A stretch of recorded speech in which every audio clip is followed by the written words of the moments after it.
Hi folks, welcome to Filmmaker IQ's live editing stream. Hopefully everything's working. I'm trying out OBS today.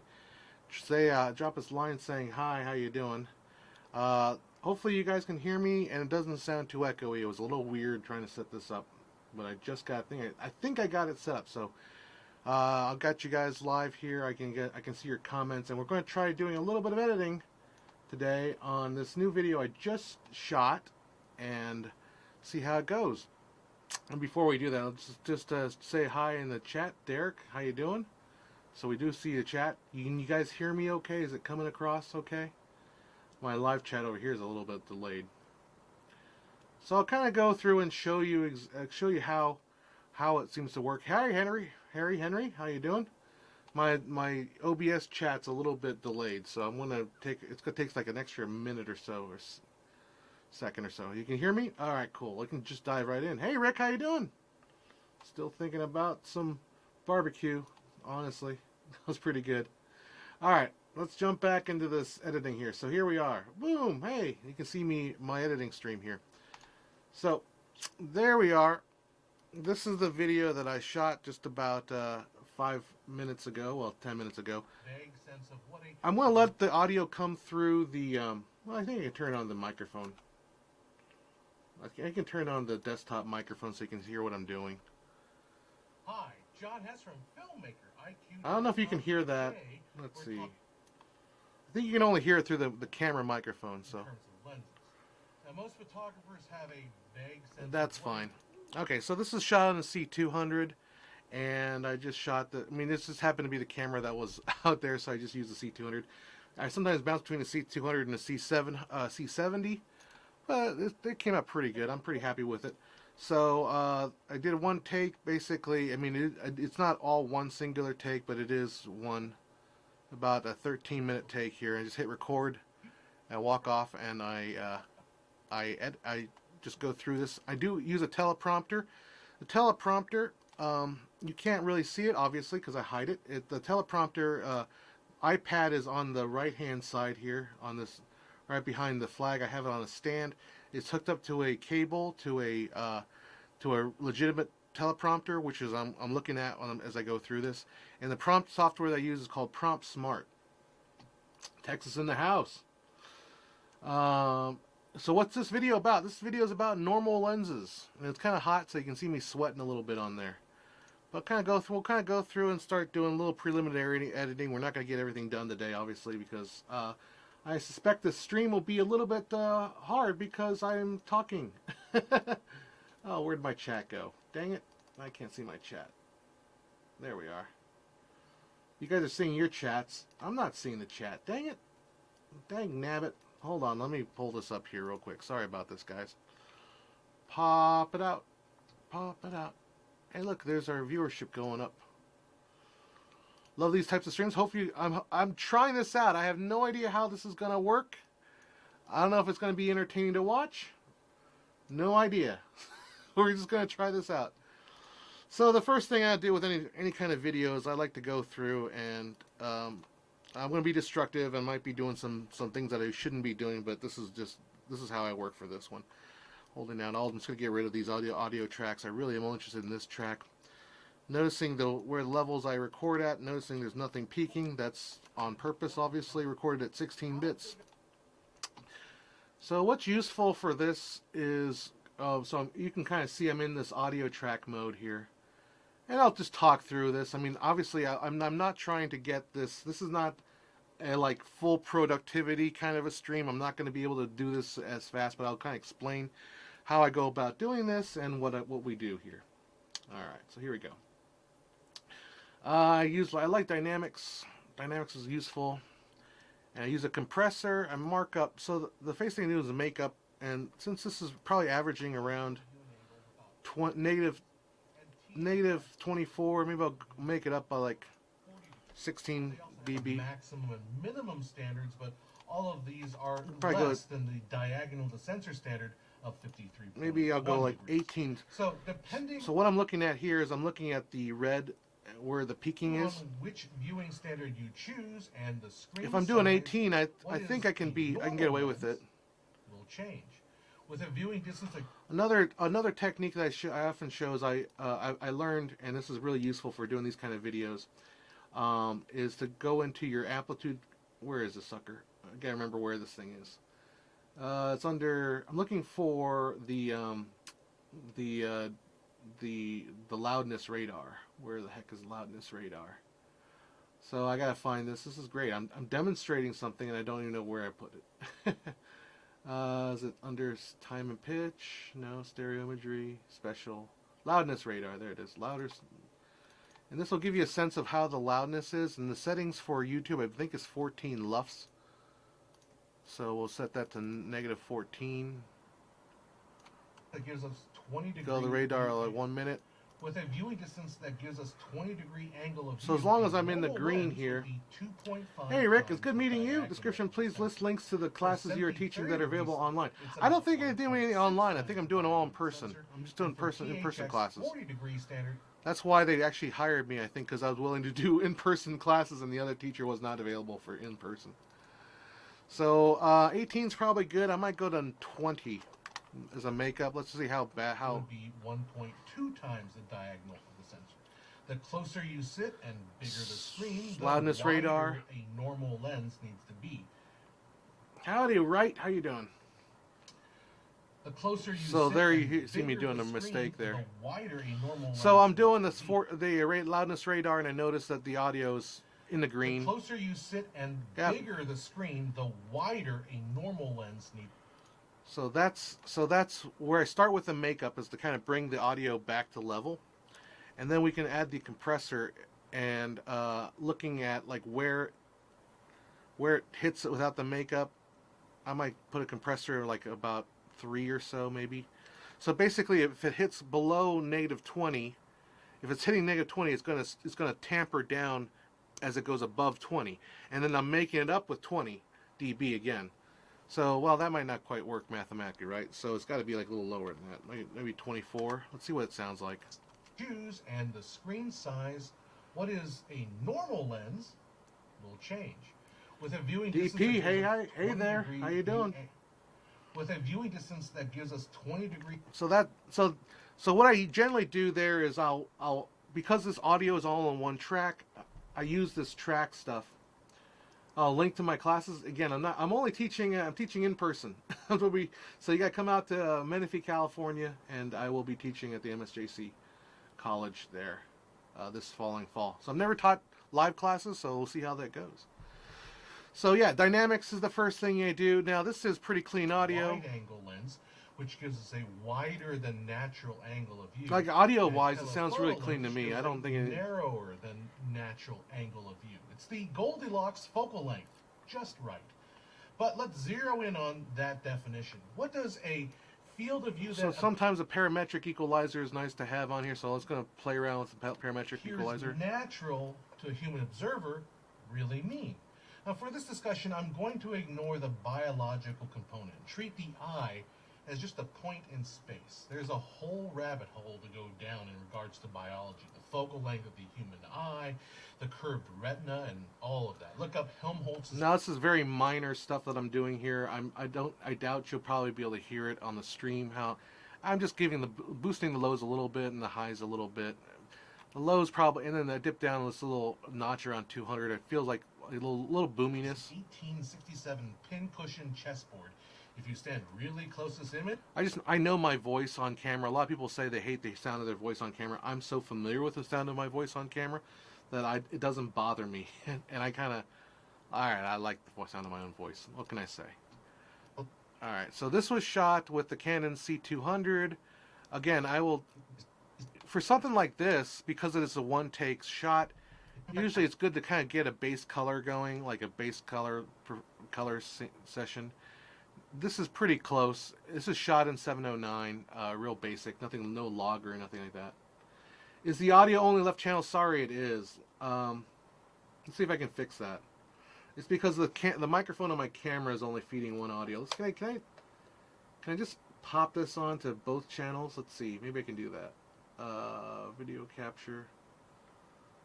I'm wondering if I do this, will it get? Nope. I don't think that did it. Audio monitoring. If I just do tracks? Whoops, just moving stuff around now. And I'm taking my time here so we can go ahead and play with this and see if we can get this to work properly. Video capture, just if I just go left, does that take care of it? Does the audio coming out of both channels now? Marco, let's see if you guys hear that. Let me see. So I set the balance to just left. Do you put your program in a separate monitor full screen? No, I don't. Like, it is not now, the audio? Is the audio? We'll have to figure this out. We have to figure this out another time. Unless you guys, any OBS experts here, can just tell me I can just set it to mono. Let's see here. We could look it up, but where's the fun in that? That's just no fun. Video format, audio capture audio only. Yep. Let's see. Not yet. Yeah, I'm just seeing it coming out of one channel alone. Unless we can do it over here. Let's see here. I might be able to do it manually with this little thing here set up. Let's see here. I gotta go in the menu and all that crapola. That's what happens when you got like all this equipment. It always fights with you. Let's see here.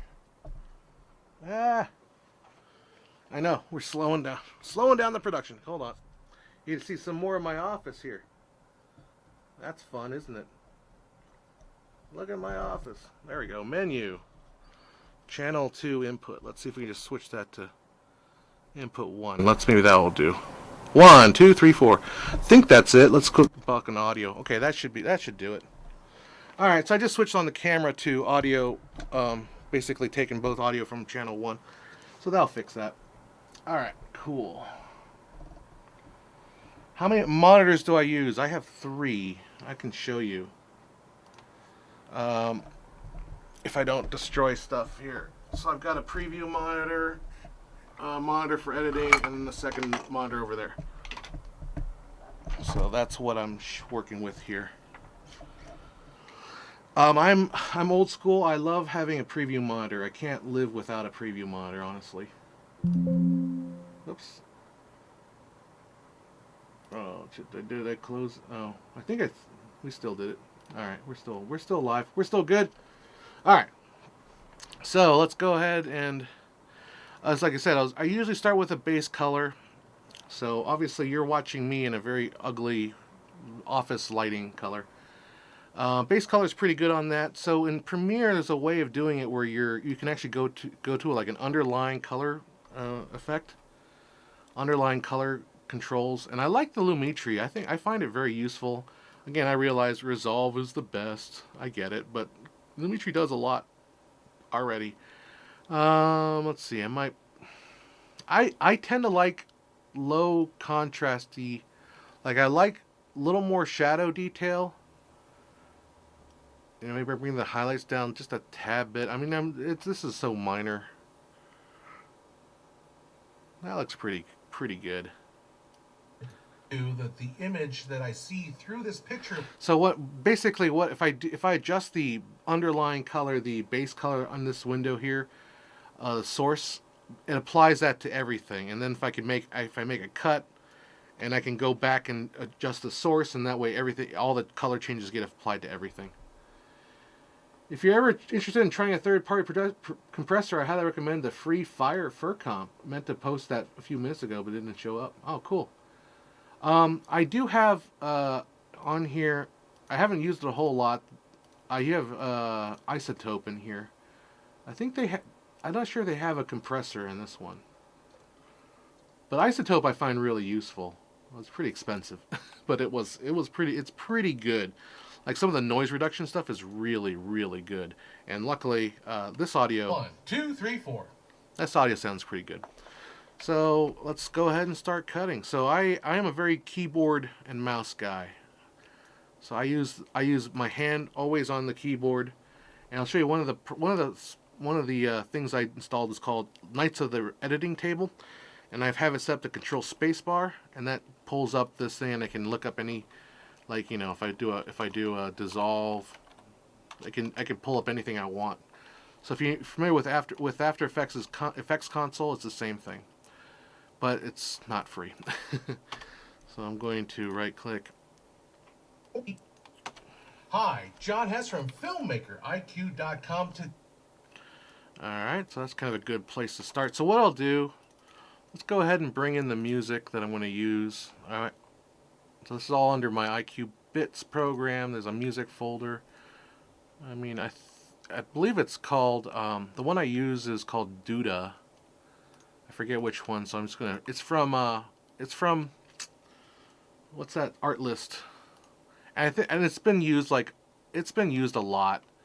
Like, there's a furniture company nearby that uses the same exact song.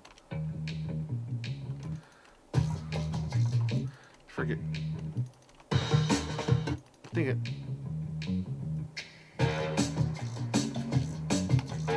So this is my music track for opening the IQ Bits video. So I'll put that on track 2, and then track 2 will basically be my music bed only.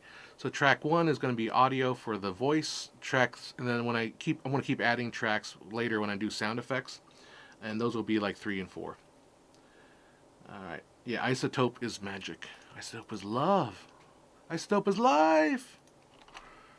I was thinking about designing a shirt that said filmmaking is life or something like that. What the heck? Hi, John Hess from Film. So obviously that's too loud. So we'll bring that, usually bring that down like 13 or negative 13 or so. Hi, John Hess from FilmmakerIQ.com. Today we're talking about what it means to be normal in terms of lenses. Now Okay, so that's good. Now what did I want to do here? I forgot what I was going to do. Oh yeah, put my name. So I'll go ahead and put my John P. Hess. Now usually I have like a pre-made template, but I just don't have it right off the bat. So using that, highlight the whole thing, go into my essential graphics. The font that we use is called what the heck, Montserrat regular. Did it take it? I don't think it took it. There we go. Montserrat medium. That's my font. So I'll show you another trick here. So if I animated this thing coming in and out, we're talking about what? Hi, John Hess from Film.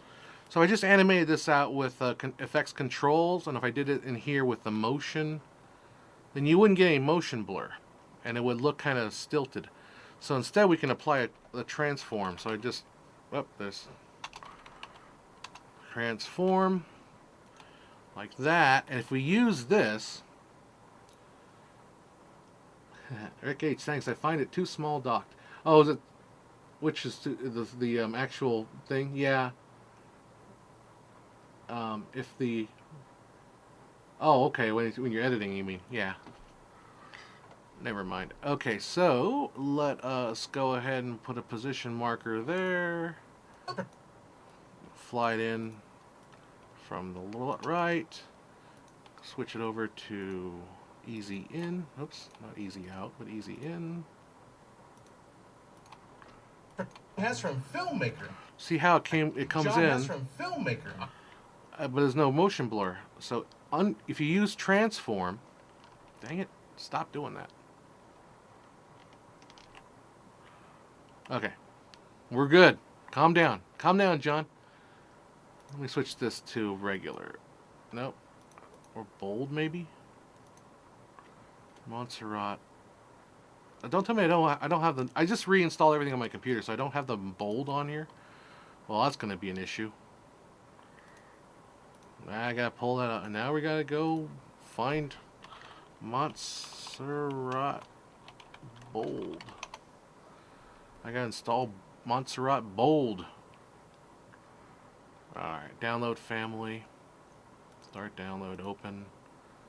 Alright, let's see if we can find static. There we go. Install. Let's see if can I just open all these? Fine, I'll extract them. I know you guys are watching like, ooh, what is this? Boom! You're watching Boomer, like Boomer working a computer. Montserrat. Okay. Oh no, use Broadway for some of that 80s. I should use Papyrus for that Avatar look. Okay, I love that Avatar look. Alright, Montserrat. Kabam. Show more options. Install for all users. Alright. John, do you know of a trick for exporting multiple clips from the timeline? Oh. No, I don't know any tricks. Other than there is you could like nest them. I don't know any tricks. That's a good question. Yeah, Marco says, by the way, interesting the video. I will watch the edited version when you'll be released. I'm a photographer. I always wanted to learn useful stuff from your channel. Thanks. I often default to Futura. Futura is a good one. Although Futura is one that always seems disappearing on my computer. The Futura keeps going missing. I can never find it. Alright, I think I may need to restart in order to like get this to bump up. Why is this called Untitled? It shouldn't be called Untitled. Jeez.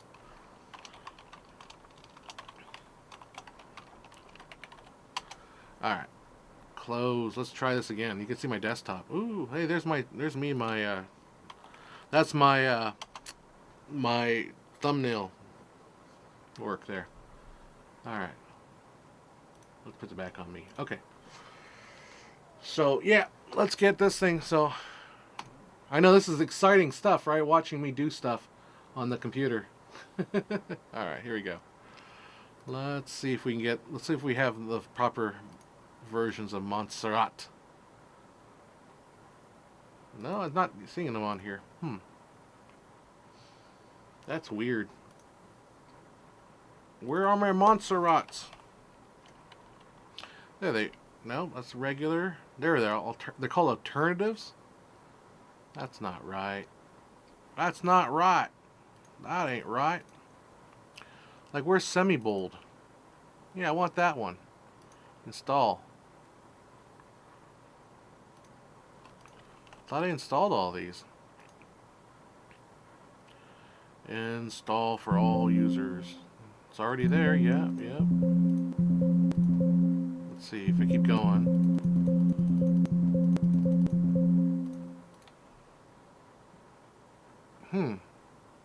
What is it? Is it? I wonder if it's a Premiere being or Adobe being weird. Montserrat, where are you? The Boomer stream. Montserrat medium? Huh. That's so... Oh, is it because I have show fonts from Adobe? There we go. That did it? I don't know. Let's find out.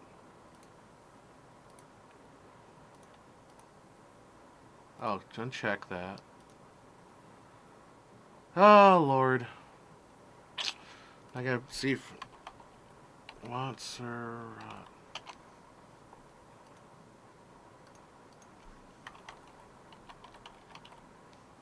Do I need to, like, install the Adobe version of it or something like that? That's so weird. I have to, like... Do I have to, like, highlight these Montserrat? I want Montserrat. I usually use black. I gotta sign in. Don't look at my screen as I sign in. No! You're gonna find my password. Alright. This is so boring. I'm sorry. There we go. Usually you don't need to like, restart. Adobe's pretty good about, like, finding the fonts. Let's see. I'm just gonna activate them all in Adobe. Or in Cloud. Alright, yeah, I get it. It's coming. Let's try it. Alright, let's see. It's Windows reboot. Nah. Oh, there they go. All right, cool. Back on the screen. Now you see Adobe Clouds like going crazy. Montserrat. Hey, look, we got bold. That's what I was looking for. John P. Hess. Okay, so now we finally got to the point where I'm trying to show you. Right down here, shutter angle. Use composition shutter. So you click on that. Shutter angle, 180. And what do you have? Look at that. It blurs. Motion blur. It's from filmmakeriq.com today. Cool. That was a lot of time spent doing that. Wonderful. Good job, John. Wonderfully done. Off you go. Switch, and then Adobe's gonna keep telling me that I've got that. Damn. Okay, I get it. .com today, we're talking about what it means to be normal in terms of lenses. Now, okay, usually lenses. Now, most and I did shoot this a little tight, probably tighter than I would have wanted to, but whatever. So that I might punctuate that line with like a quick cut in. Lenses. Now, most photographers. So that's kind of what I'll do, just to punctuate that line with a cut. In terms of lenses. Now, most photographers have a vague sense of what a normal lens is from any introduction video. It's the... Okay, and that point here, what I want to do is go to a graphic. I don't have this all set up, so you're going to watch me put it all together here. Chalkboard background. So I shot this a long time ago. My set no longer looks like this. But, whoops. But this is a chalkboard that I used to use. I use this for the background of my images a lot. And so I'll just kind of shift it down a little bit, and then I'll throw on a crop. And I'll crop it left. I usually crop it just so that the cue's showing. And I'll motion this guy over here. And so I'll find a cut somewhere down the line. And then I will go ahead and move myself over to this corner so I have a little something. So it's my face, and then you can have some text on screen. Please, someone send the fonts. Why does Resolve look so weird on your computer? This isn't Resolve. Oh, I get it. You're laughing at me. I usually exit the program, come back when I add a new font. With Adobe, because it's like, I think what Adobe was looking for the Creative Cloud fonts, so that I had to like enable them in Creative Cloud, then they pop up. But I guess they won't use the what you call it, they won't use like system fonts. Lens is from any introduction video. It's the lens with a focal length. All right, so we're gonna add a classic definition. We call it classic definition. All right, scale that down. So I know, and I realize that probably it's gonna be hard for you guys to see, because the fonts are so small on the stream. I'm sorry, your name is not Jay. You can call me Jay. You can call me Jay. You can call me Ray. Just don't call me late for dinner. All right. Classic definition. Normal lens. Focal length equal to the diagonal of the sensor at period. And then I don't want that in bold. I want that in like maybe a regular or a thin. Maybe let's go down to like 40 on that. Now it's too small. 50. Let's try that. Okay, let's bold that up a little bit.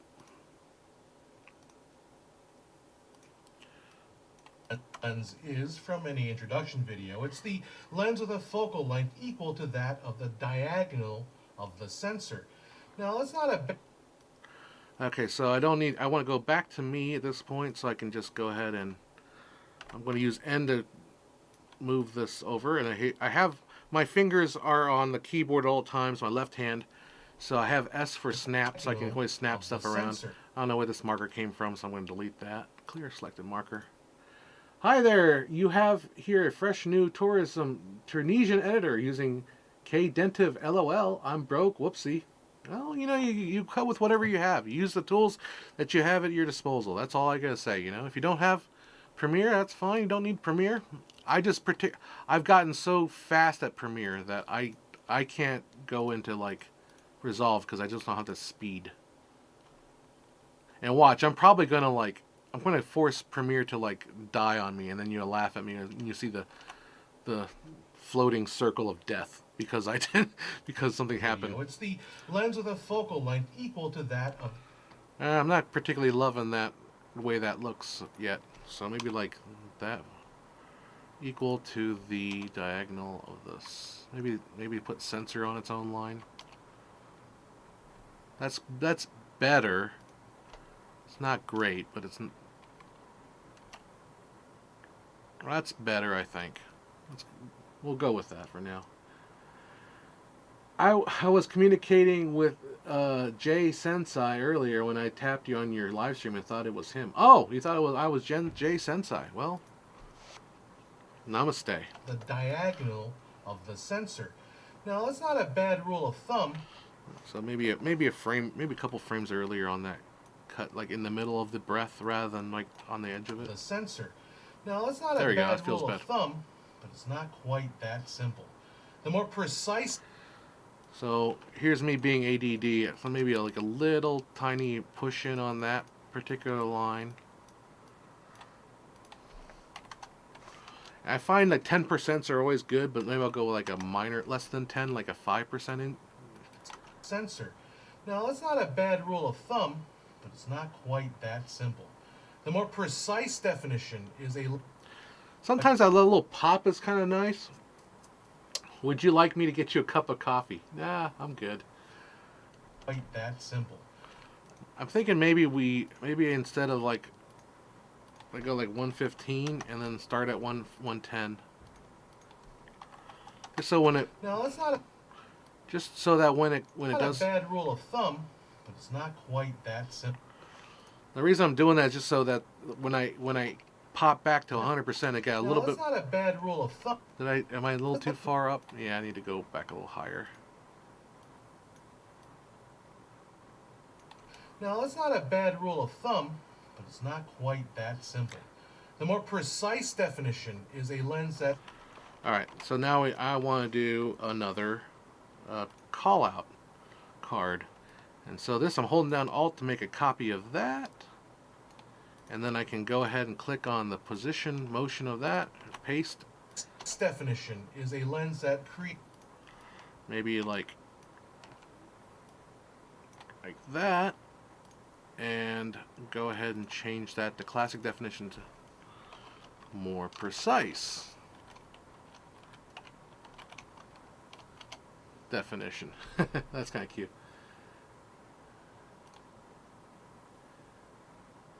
By the way, your videos on lenses are mamma mia. Hi, first time watching someone edit in real time. Well, let's see if I don't know if this will work. Is this boring or is this fun? I don't know. Am I giving away the secret? You're gonna watch this video like I watched him edit it. I don't want to watch him do the whole thing. This definition is a lens that creates a field of. A precise definition is a lens that creates a. So it's a lens that creates. What's the wording here? That creates a field of view that appears natural to a human observer. So normal lens is a lens. I'm going to leave the word focal length, even though I didn't say it, because focal length that creates a field of view that appears normal to a human observer.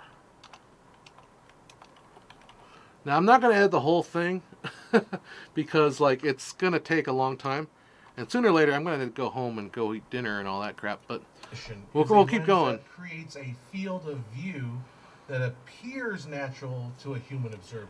Let's change that word normal to natural. I could actually have the script out in front of me and refer to it, but because it's kind of fresh in my head, I just kind of go with it. That's cool. I promise no one's slower at editing. Always interesting to watch how others work. So this is basically, so what I'll do in this is I'll basically go through a cut. Generally what I'll do is I'll cut out all the mistakes and then I'll go back and do the graphics, but I kind of wanted to show you the graphics part, so that's why I'm doing the graphics. And then when I finally finish the visual side of it, I'll go back with another pass and do audio. Like I'll do a lot I oftentimes do sound effects and stuff like that. But so you can kind of see what we're doing here. Is a lens that creates a field of view that appears natural to a human observer. That's from Wikipedia, which we all know is 100% right on everything. Sarcasm aside, Wikipedia, which we all know is 100%. I might give that joke a little bit of a punch in here. Like, remember, what I'm doing here is like a YouTube style editing, and it's sort of like a social media. You wouldn't do this for a narrative film, obviously. You wouldn't be punching in and doing like these hard, what do they call them, snap cuts like that, jump cuts. That's from Wikipedia, which we all know is 100% right on everything. Sarcasm aside. So that, obviously, you're not going to want to do that for a movie. You might. I don't know. It depends what you're trying to do. But like this is kind of the techniques. These little jump cuts. Which we all know is 100% right on everything. Sarcasm aside. Right on everything. Sarcasm aside. I'm just thinking, should we go crazy and like add like a Wikipedia dollar signs? I think that joke's good enough. It's not even that good of a joke. All right, let's go. Sarcasm aside, a normal lens is the dividing line between a wide-angle lens. The dividing line between a wide-angle lens, which gives us a wider than natural angle of view, and a telephoto lens, which gives a narrower than natural angle of view. It's the Goldilocks focal. So all that, I think, is a graphic is probably warranted there. So again, bringing over the chalkboard graphic underlay. I think it's, yep, I already have it under my clipboard as far as like... Normal lens is the dividing line between a wide angle. So I'm thinking like I would want to do like, maybe like the word wide angle up here. And then I want like a little arrow. I'm just going to draw an arrow. And I honestly hate Premiere's little thing here. I absolutely hate this, but I'm going to use it now because it's easier than jumping into like After Effects to do this. Lens. Okay, I think I'm working in 4K. I forgot to even check. No, I'm in 1920. Oh, I record this in 19. Oh crap. Oh well, no wonder it's working so fast. Well, I'm working in 1080. I mean, I usually deliver in 1080, so I'm just surprised I hit record without checking that it's recorded in 1920 by 1080. It looks pretty sharp, so I'm just gonna live with it. I won't go too much on the crazy zooming in and zooming out stuff. That's fine. In which pass are you going to nest these subconscious messages? What makes you think I haven't done that already? Alright, let's see if so it's not that layer, it's this layer. Can I actually edit the dang thing? Oh, come on. This is why I say I absolutely hate the shape layer. Screw that then. Screw it! Screw it, screw it, screw it. I'm going to, let's see. I have this thing called Premiere Composer, which is Mr. Horse. Do they have like a little shape element? We can kind of, yeah, it's getting a little too advanced here. I got a lot of shape elements I can use, but Premiere Pro is hard to use. I mean, I think it's relatively easy to use because I've been using it forever. Again, the thing is though, we gotta remember what Premiere is for, and it's for editing, not really for graphics. Although the graphics has gotten significantly better, it's still not as good as After Effects. Like After Effects is the bomb. All right, fine. Arrow. Let's get an arrow. Arrow.png. See if we can get an arrow. PNG tree. Something like that will be fine.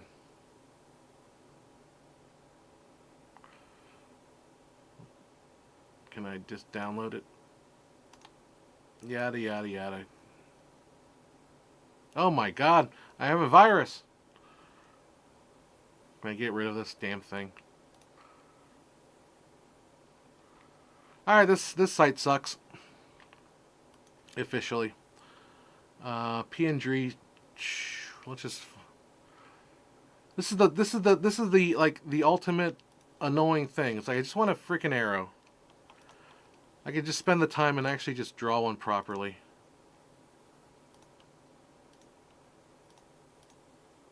I think there we go. If I just don't click out of it and just I can go ahead and edit the damn thing. There, that wasn't so bad. I think that will do. Make sure that's a little bit more over. Alright.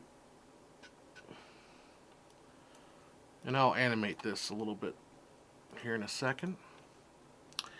How did you do that thing where you click another clip and the parameters go into that? So I did it with copy and paste the motion element, the motion properties. So we copy, Control C, and then you can Control V. It just copies the motion from the other one. If you record 4K and push in a lot without losing it, you will be. If you are without, you can push in a lot without. Yeah, I generally record 4K, but today I just forgot to record 10. And honestly, to my eye, this works fine. And I don't plan on doing any major pushing in. So we'll just let it be. I mean, I might go back and I don't think I'll go back and record it. Normal lens.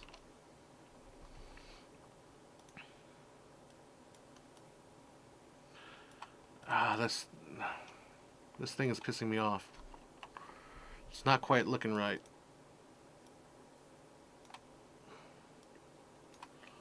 Let's keep. Yeah, that's just off a little bit. I think that's better. We could open up Illustrator and do this properly.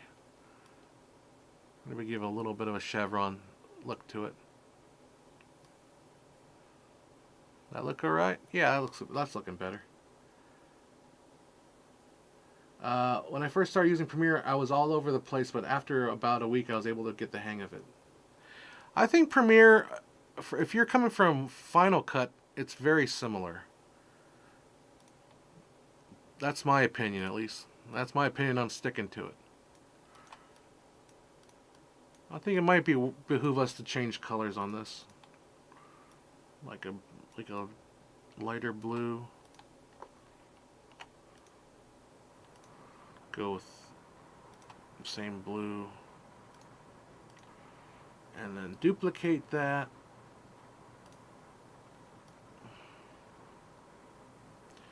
And for some reason, my mind's just working that, in my mind, it should be like, the normal lens is like the center. So I'm gonna go like that. I might go with green or something like that. Duplicate. Now, because I'm talking through this, obviously I'm working a lot slower, so that's okay. We're hanging out. You're seeing me work, so you get a sense of how I do this. Telephoto. I didn't know you can manipulate graphics like this in the editing suite. That's why I mean, this is relatively new to Premiere. I would say the last, like, I don't know, 5 years they've added this kind of stuff.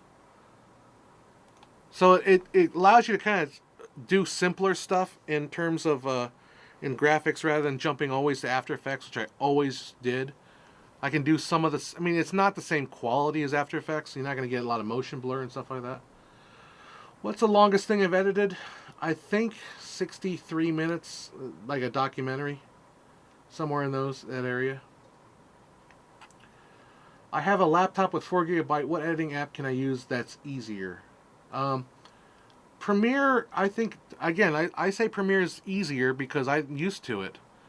But the thing is, if you've got a computer with not that much horsepower, you can always create what's called proxies and work with the proxies rather than working with the actual footage And then you can basically use almost any computer to edit with. And that, I do often do that a lot.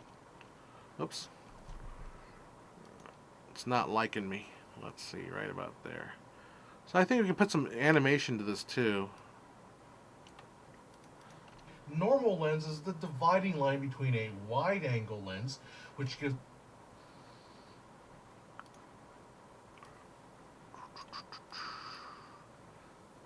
something like that. I'm thinking how I want to animate this. Rick H says, I use proxies that have a high horsepower computer. Yeah, proxies are super awesome though, honestly. Edit off an external hard drive too? I don't know if you have to. I use it. This is running off of an internal RAID that's about, I believe it's 8 gigabytes. It's a four hard drive RAID. So let's try it. Let's do a little bit of animation. Let's transform this guy so it's going to come in from. Now I'm going to leave this. I'm going to leave this with temporal easy is in. Let's see. Normal lens is the dividing line between a wide angle. Maybe the normal should already. Line between a I think normal should already be in. So I'll go wide angle. I'll have wide angle slide in. Position. Easy ease.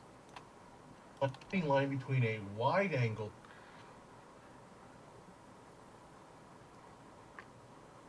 Yeah, Resolve is. Everyone loves Resolve except for me. Line between a wide angle. I just don't. I don't know how to use it, and I don't have the attention span to like learn either. All right, so this one I'll do position and opacity, and I'll move it up slightly, and then bring the opacity down to 0, and we'll just do Bezier on those. Between a wide angle lens. Cool. So, and then I'm going to reverse that for the other line.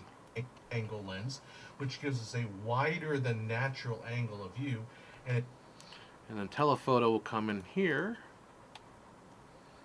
Position. Move it over slightly. Move it up. Bezier. Do you script my videos? Oh hell yeah, I do. Nothing you watch on my channel except for live streams are obviously not scripted. But all the videos are entirely scripted to almost every word. A telephoto lens. Like just everything down to the wire. Everything's scripted. Easy A's in. Telephoto lens. Okay, and then we'll do the arrow as well. That's this arrow. Okay, scale and opacity. Down a little bit and 0, and then this will be continuous Bezier. Photo lens, which gives a tighten that up a little bit so it hits it with the wording. All right, here we go. And a telephoto lens, which gives a probably needs to wait till it hits, and then we start the movement. I know my stuff. I'm impressed and amazed. Well, I should hope so. I've been doing this for 20 years. Telephoto lens gives a narrower than natural angle of view. It's the Goldilocks focal length, just right. But let's zero in on that depth. So again, I like to punch up that little shot there. So I'm pretty happy with the animation right now. So again, because this is 1080 footage, I can't really go too close. So it's the Goldilocks focal length, just right. But let's zero in on that definition. What does a field of view that appears natural to a human observer really mean? I think I might just leave that there. Definition. What does a field of view that appears natural to a human observer really mean? Now, for this discussion, I'm going to ignore the biological component and treat the eye as just a point in space. There's a whole rabbit hole to go down in regards to biology. I think I'll do a cut in on that, just to call that out a little bit. Again, be careful because we don't have a lot of resolution to work with. And I'm going to ignore the Maybe not that much, even 112, something like that. Okay. Well, you guys are too nice, learning how to master. Master at making YouTube videos. Observer really mean? Now, for this discussion, I'm going to ignore the biological component. Treat the eye as just a point in space. There's a whole rabbit hole to go down in regards to biology. The focal length. I think I'll keep that call in a little. Rabbit hole. I might actually just go ahead and do a little push in on that. Why not? You guys will be watching this on YouTube. It's not like you're watching it in a movie theater. You're not going to see the resolution loss. Get a little bit higher. Alright. Really mean? Now, for this discussion, I'm going to ignore the biological component. Treat the eye as just a point in space. There's a whole rabbit hole to go down in regards to biology. The focal length of the human eye, the curved retina, and all of that. Look up Helmholtz's... So this is really cool. I thought, hopefully... All of that. Look up Helmholtz's... So... 1867 pincushion chessboard. If you stand really close to this image, the chessboard will actually... So let's find this. Helmholtz chessboard. So this is crazy, right? Here it is. This is an optical illusion. If you stand, like, get really close to the screen and look at this, the chessboard will look flat because your retina is curved. So it's, but when you get close enough, the curvature matches your retina's curvature. It's freaky. It totally is. So we're gonna save that. RAID, IQ bits, normal lenses, and I usually create like an assets folder for all that.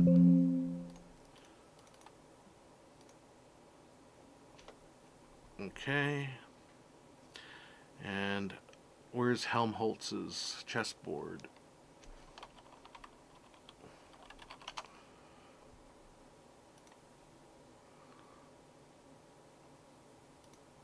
I actually got this from this article. 1910 pincushion chessboard. Okay. 1867 pincushion chessboard. If you look up Helmholtz's 1867... I said 1867, they say 1910. What the hell? I looked this up before. Ah, that's an error. How dare I? Oh, it's 1910. Okay, that must have been the 1910 version. I think there's got to be a yeah, 1910. He was dead by then. 1894.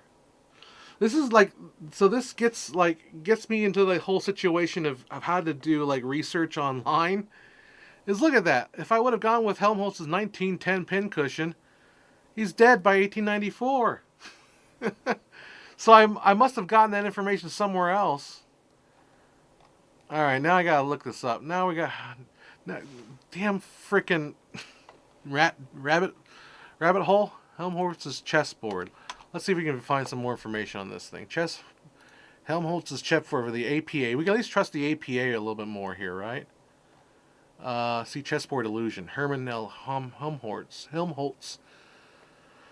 I'm not seeing any more on that page. All right. Sometimes when you get to this point, because this is not that important of a detail. Yeah. See, other journals have it at the Archive of an Exercise. I remember seeing this page when I was doing the research. Oh, that site looks like it's broken. Every keyboard warrior would have called you in your head. I know exactly. That's why, like when you get to my level, it's like you're getting constantly people telling you, oh, so let's see here. Where did I get 1867? So I obviously got it from somewhere. Oh, it's because his book was published in 1867. Yep.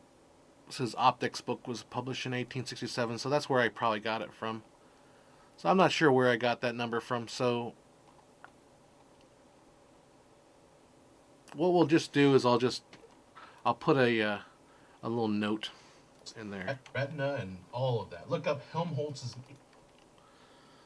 So I copy over the motion here, copy, paste, Alt, drag, and then I'll do. I can't spell his name worth crap, so I gotta look at him up. Where is his name?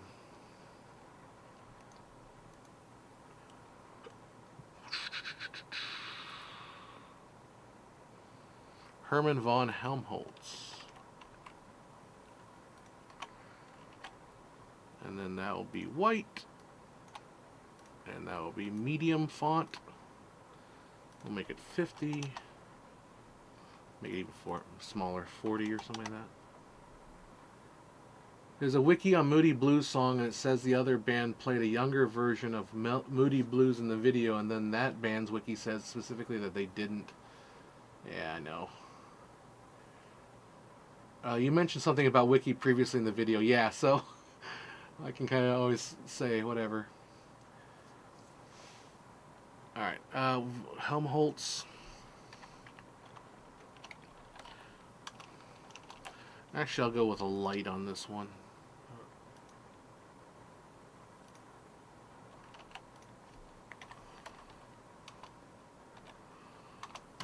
Described.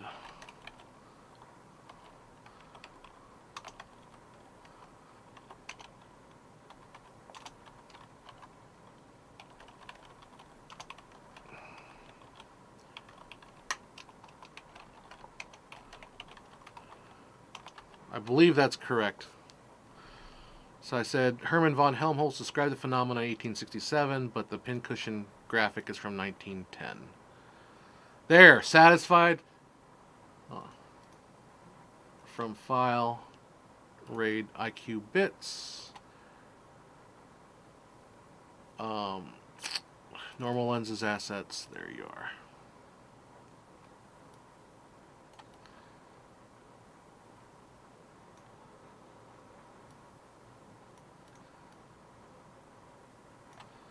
Something like that. And all of that. Look up Helmholtz's 1867 pincushion chessboard. If you stand really close to this image, the chessboard will actually look square. But we're not going there. Alright, so I think I'll take that out over to there. I'll let you guys stare at that as a graphic on the side rather than centering it up. If you stand really close to this image, the chessboard will actually look square. But we're not going there. Instead, we're going with a... So there's my first flub. So I can hide that a little extra even by giving myself a little bit more of a call out in that one line there. Chessboard will actually look square. But we're not going there. Instead, we're going... So there's a little bit of a... You can hear my voice, my breath there. So we need to like cut that out or... Let's see how that looks. Instead, we're going... That's not bad, so I might give me a little bit extra room and then bring that... Going with a... Not going there. Instead, we're going with... That works. Something like that. Put a little, like, micro... Going there. Instead, we're going with a... That'll work. When I started editing, I used Hit Film for practice. That's a good one. Going there. Instead, we're going with a basic concept of a natural viewing angle from a point in space. No funny business. Now, let's borrow a portrait studio cliche. Now, here I'm going to be shooting a cutaway, but I haven't shot it yet, so I'm going to just kind of keep that in mind. I messed up several times here. As you can kind of see from this timeline, all these different things is like I'm messing up here. So and my rule of thumb is if I mess up, I usually take the last take. That's the one I do. I got demonetized for that error. I know. Those YouTube algorithm folks just you got something wrong. Demonetized. Misinformation. An observer. Let's borrow a portrait studio. Since I'm a human observer, portrait studio cliche. If I hold up this empty picture frame at arm's length, since I am a human observer... So I'm gonna shoot myself like in a park. So I use that park background graphic and holding up that frame. I'll go and shoot that some other day. Since I'm a picture frame at arm's length, since I'm a human observer frame at arm's length, since I'm a human observer, at least the last time I checked, a normal lens would generate the field of view of the image that I see through this picture frame. So let's diagram this out. From a top-down perspective, my head is the bottom point, and the edges of the picture frame represent the edges of the angle of view. Now we could use basic trigonometry, so I'm going to cut this down a little bit here to kind of get rid of my flubs. Of view. Now we could use basic trigonometry to find this angle of view as 2 times the inverse tangent of the dimension of the frame divided by 2 times the distance of the frame. I use this formula extensively in my forced perspective video, card in the corner, but we actually don't need to get that heavy into the math. Yep. If we want to figure out the Save focal it length quick. needed to achieve an angle of view, all we have to do is extend It's a the runaway! lines It's running away! and create a singular There it goes. Cut back up. I was trying to fast forward it. And the edges of the picture frame represent the edges of the angle of view. Now we can use basic trigonometry to find this angle of view as 2 times the inverse tangent of the dimension of the frame divided by 2 times the distance to the frame. I use this formula extensively in my forced perspective video. So I'm going to stop the. I'm going to do a cut there. Basically, I wanted to get this far in this stream because I wanted to show you this little thing that I do here. Would generate the field of view of the image that I see through this picture frame. So let's diagram this out. From a top-down perspective, my head is the bottom point, and the edges of the picture frame represent the edges of the angle of view.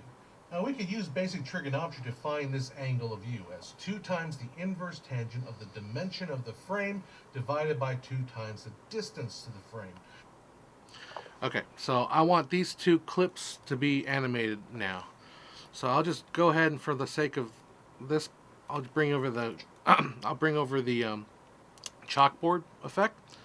Go ahead and pull up After Effects. So now we're going to get into fun stuff here. Ready? We're going to get into fun stuff here. Alright, here we go.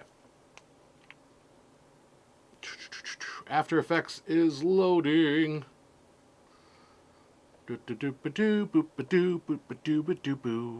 Boom! Alright. No, leave me alone. Alright, no. Create a new project, save the project as. It's going to go in my IQ BTS videos, normal lenses. And this is called normal lenses. Okay, Alt tab and over. This is the best feature that Premiere has, and in fact, probably the main reason I will never ever switch. Okay, so I'm going to make a couple, I'll call it comps. I'll call one folder ZZ Raw. And then I will put the comps in there, and those go in there. Okay, save it. So comp 1.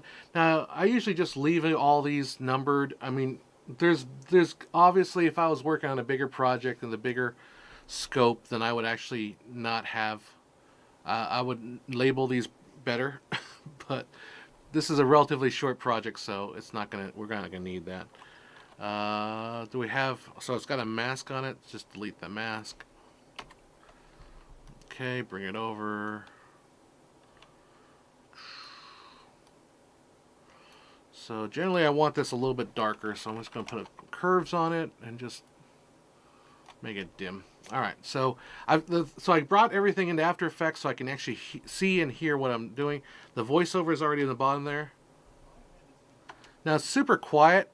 Partly that's because if you get rid of the stereo mixer, you can actually get it louder. Well, barely, not much. Well, you could always go in and boost the volume. Okay. My head is the bottom point, and the edges of the picture frame represent the edges of the angle of view. So I want to have a circle that represents my head. So we'll go ahead and create a little circle, and then I control clicked on the pan behind, and it puts the that's not a circle, John. It puts the center, what do they call it?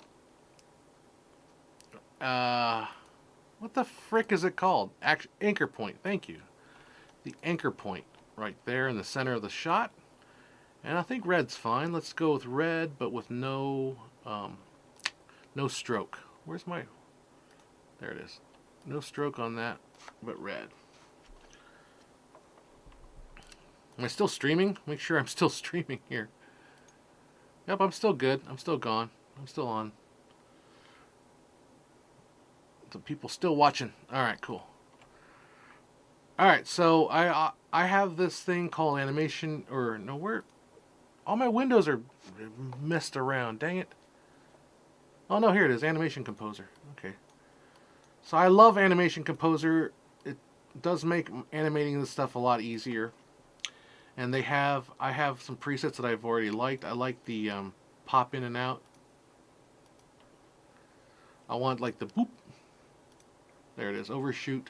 Like that. It's really easy to use. Just click on the shape, hit N. So, whoop.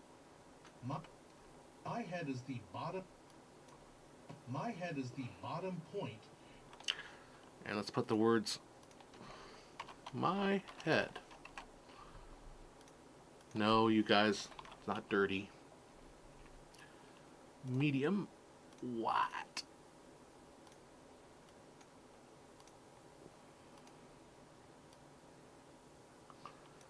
Okay. Make sure you guys are still with me. Did I lose a lot of viewers? Yeah. Still 19 viewers.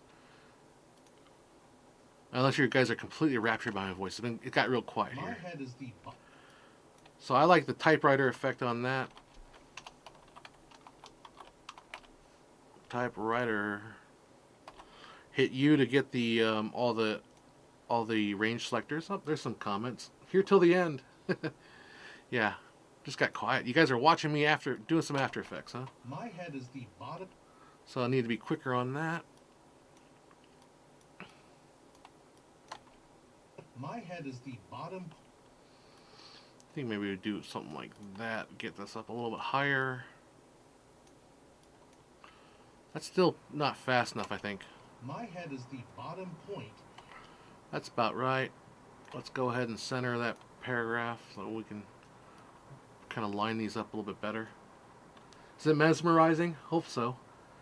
Huesos says UKM Joe Al-Mizan.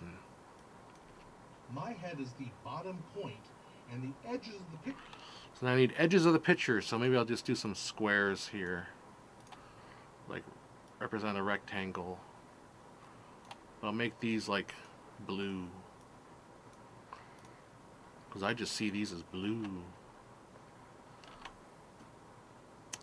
I just want to duplicate the rectangle. So it's like that. Oh, needs full screen to watch, no chat there. I can probably do a full screen. Yeah, let's do a full screen for you guys. Let's see if I can do another scene.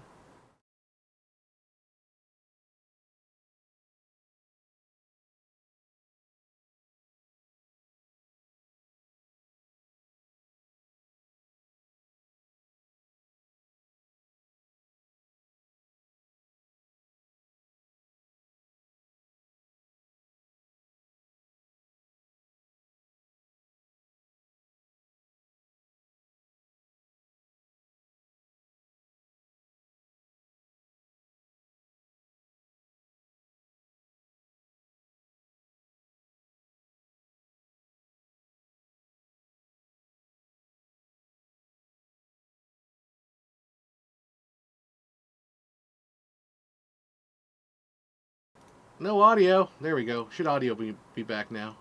Audio still good? Can you hear me? Can you hear it now? Can we hear it now? Audio 1, 2, 3, 4. Is the audio coming through? Good now. Okay, cool. Sorry about that. Again, like I don't use OBS that often. It's the first time kind of using it for this purpose. I think it'll work. It is... Oh, is it the camera audio? It should be the It should be the camera audio. I don't know what that means. Therapy. It's the camera audio from the camera that I'm shooting with. It should be the same audio actually. Let me know if it's too bad. We can always go back to the other version. My head is the bottom point, and the edges of the picture frame represent the edge. All right, so here, same thing. Maybe let's try this. Let's see what this looks like. The little. Represent the edges of the angle. Okay, that works. And then make sure we're nice and clear. I'm going to go ahead and where's my line? Get these all lined up, centered. That looks good. My head is the bottom point, and the edges of the picture frame represent the edges of the picture frame. Let's do picture frame. Also, I have a put it back on me here. I have a mouse that has all these buttons on the side. It's a gaming mouse. It's got like 12. It's the Venus mouse. So I've encoded a lot of the buttons that I use, the hotkeys on these buttons. One of the buttons being the open bracket, which allows me to move things on the timeline real fast. So that's what I do. Double audio now. This dang thing. Turn the desktop audio off. Maybe that's what it is. Is that better? Is it echoey? I was dealing with this earlier too. Is it still echoey? Okay, not anymore. Yeah, I don't know what's going on. Maybe if I go back to my screen over here. Oh, there it is. All right. If I turn off that sound. Okay. Maybe in scene 3. Hold on, give me 1 second. Okay, I need to add a video capture device. This is a learning for me too. All right, then turn.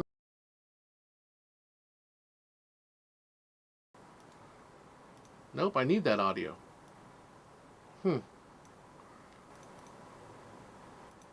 Well, I'm not sure how to get the audio to work. Only do single audio. Well. Let's just leave it. We'll get it back. We'll figure it out next time. All right. If I go back to there, you can hear me still. There's no double audio. If I go over here, you should be able to hear me. No double audio, I think. I think we're all cleared now. No echoey. Hopefully that all works. I don't know. We'll figure it out. So my head, picture frame.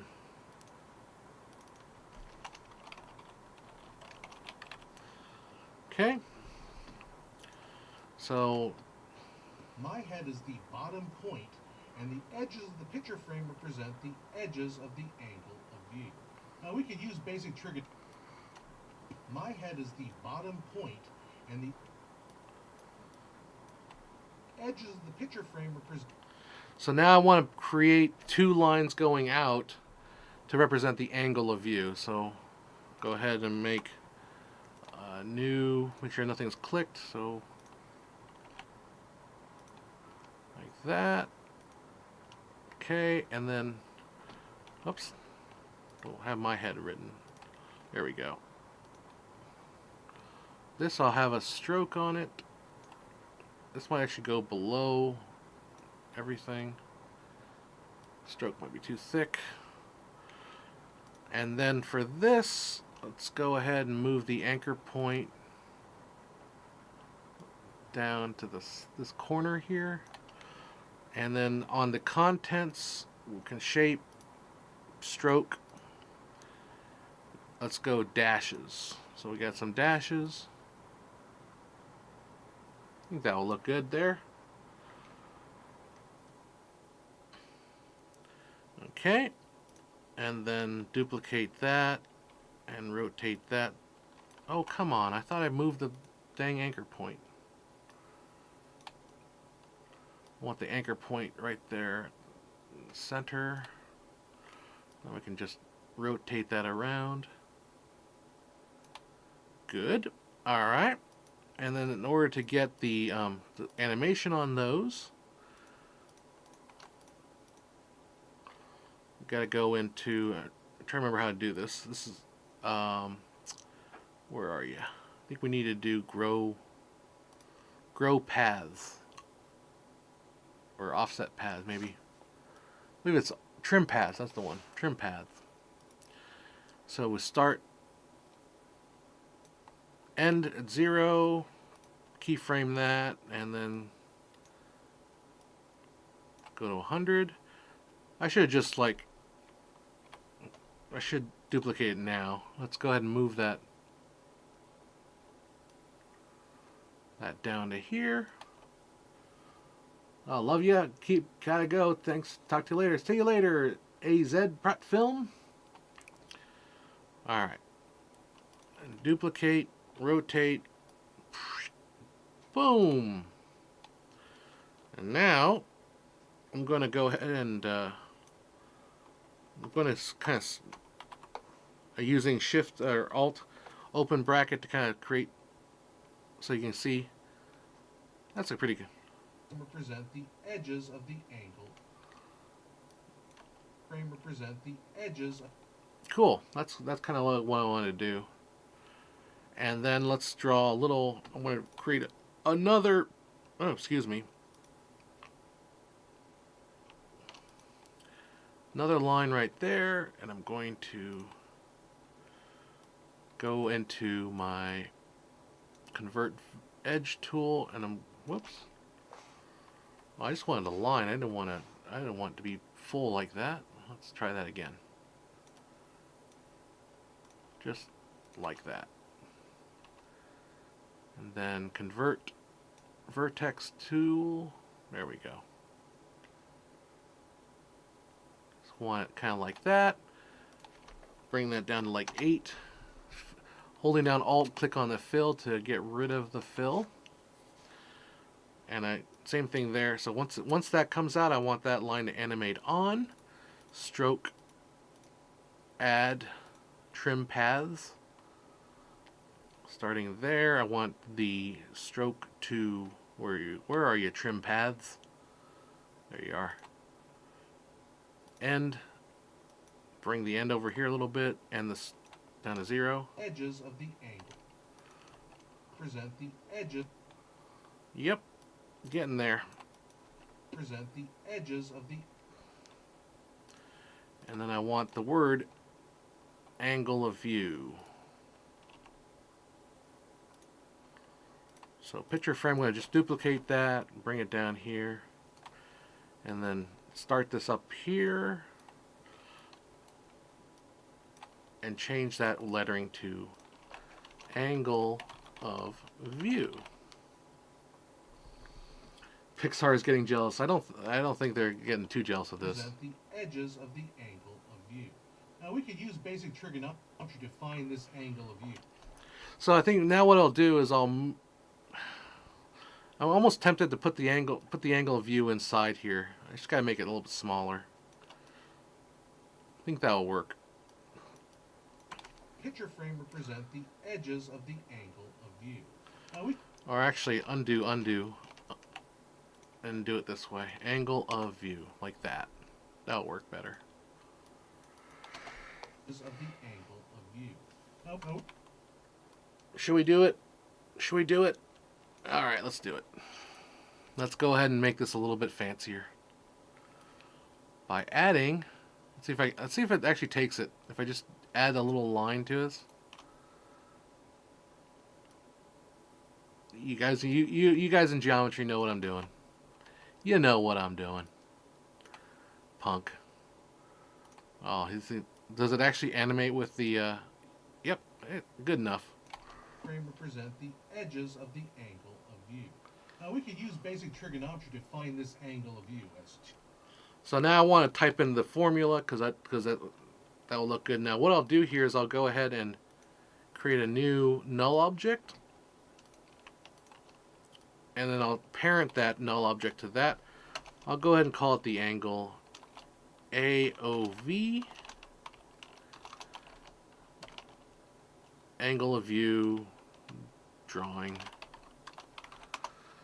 And then from there I'll go ahead and pull up my positions, And scale, I usually do both at the same time, even though I'm not going to scale it. And then I have this thing called Animation Patterns Pro that I use. And what it does is it does it really nice.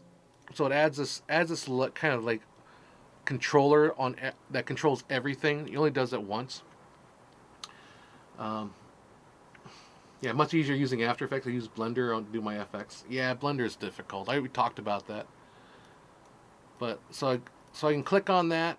Go to I like smooth in and out. I've been using this for like every video you've seen on Filmmaker IQ for the last like 8 years, pretty much. It just does a nice. It's a nice easy flow. As 2 times the inverse tangent of the dimension of the frame divided by 2 times the distance to the frame. So I believe this is 2 tan inverse of what I say. I think it's First tangent of the dimension of the frame divided by 2 times the distance to the dimension. So I think I need to break this out into like a whole bunch of different parts here. So let's do that.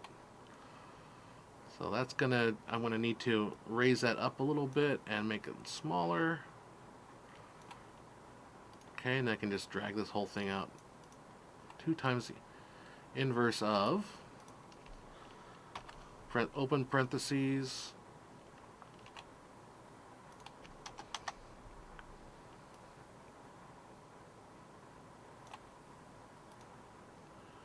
okay,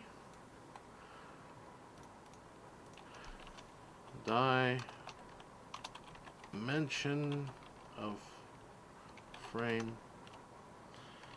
make that smaller. I'm just getting all the elements in here before we by 2 times the distance. Now, so this is the angle of view calculation. I'm using a specific wording here. Let's triple check that we got it right here. Angle of view calc formula. 2 arctan x divided by 2f. I believe that's. Let's make sure. Let's see. FOB is measured frame diagonal, therefore okay. What's f and what's x? Let's make sure we get it right. Always double check this stuff. This doesn't help me, guys. You gotta tell me what they are. Here we go. Wikipedia is always useful for that stuff. There you go. 2 arctan d. D is the chosen dimension. F is the focal length. So that's right. Distance. That's correct. All right. Distance of the frame. Cool. Let's make sure this is all right there. So I need to move that diagram a little further over.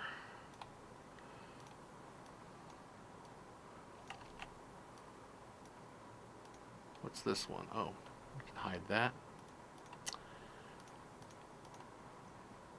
I'm going to go and make all of these the light. There we go. Dimension of the frame. Distance of the frame. So now, I mean, you can see how this is kind of boring. boring work. Duplicate that.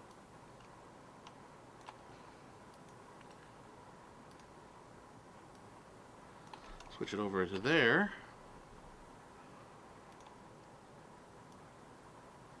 Okay, and now we just need a line for the dividing symbol.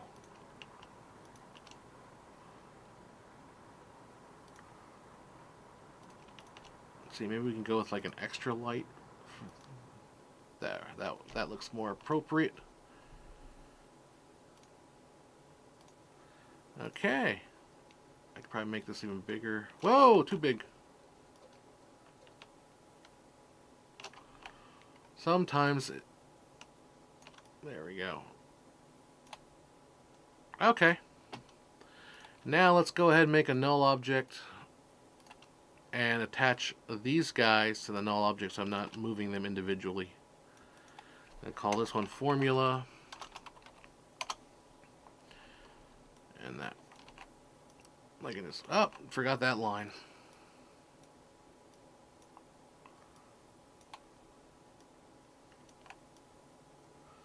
Such a great treat to be taught AE by Filmmaker IQ. Oh, thank you. You're watching me do math? Now, how are we going to animate this sucker? I think probably just going to be like, I think we just do it like typewriter.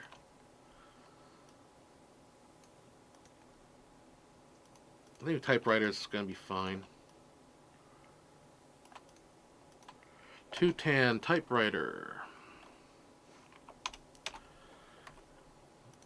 I'm going to hit U to bring up, oh, didn't take it. Typewriter presets. There it is. So have that come on. 2 times the inverse tan. Okay, and then this first thing's just a dot. Dimension of the frame, that's going to be another typewriter. Typewriter. Bring that values out. Yeah, so many editing jobs require AE. Like, I feel like if you're not familiar with AE, then you're really doing yourself a I mean, Premiere is like the minimum. Like if you're gonna work in in social media stuff, you're gonna need to learn After Effects. If you're just cutting like a feature film, obviously you don't need to. Although I mean it's helpful.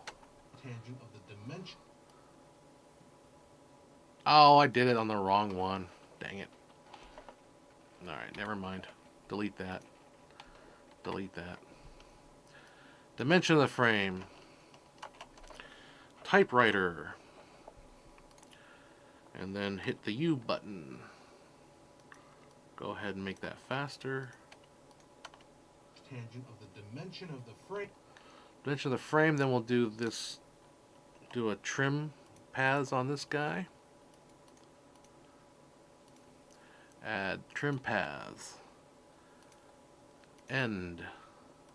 Start. 0. Dimension of the frame. Okay, we're getting there. And then this guy will be another typewriter. So now when you watch this video, when I finally do eventually finish it sometime, hopefully this week, you'll know like all... Frame divided by 2. You'll know how I did all this crap. Alright, then we gotta get the typewriter thing on here like messed up. So I gotta see if I do path options. Where is animator? Get rid of the animator. There we go. See how that looks. 2 times the inverse tangent of the dimension of the frame divided by 2 times the distance. So let's smooth that out a little bit. Inverse tangent. So inverse tangent, click, and then it should start right away with the dimension of the frame. Tangent of the dimension of the Frame, okay. dimension of the Then we can probably slow this down a little bit. dimension of the frame.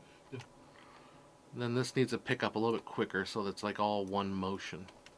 Of the frame. And then close the bracket as soon as that ends. Dimension of the frame divided by 2 times the distance to the frame. My head is the bottom point. Okay, that's not bad. And the edges of the picture frame represent the edges of the angle of view. Now we could use basic trigonometry to find this angle of view as 2 times the inverse tangent of the dimension of the frame divided by 2 times. That's not, it's not bad, it's not quite right yet. 2 times the inverse tangent. I think it just needs, everything needs to be quicker. Like it needs to animate in quicker.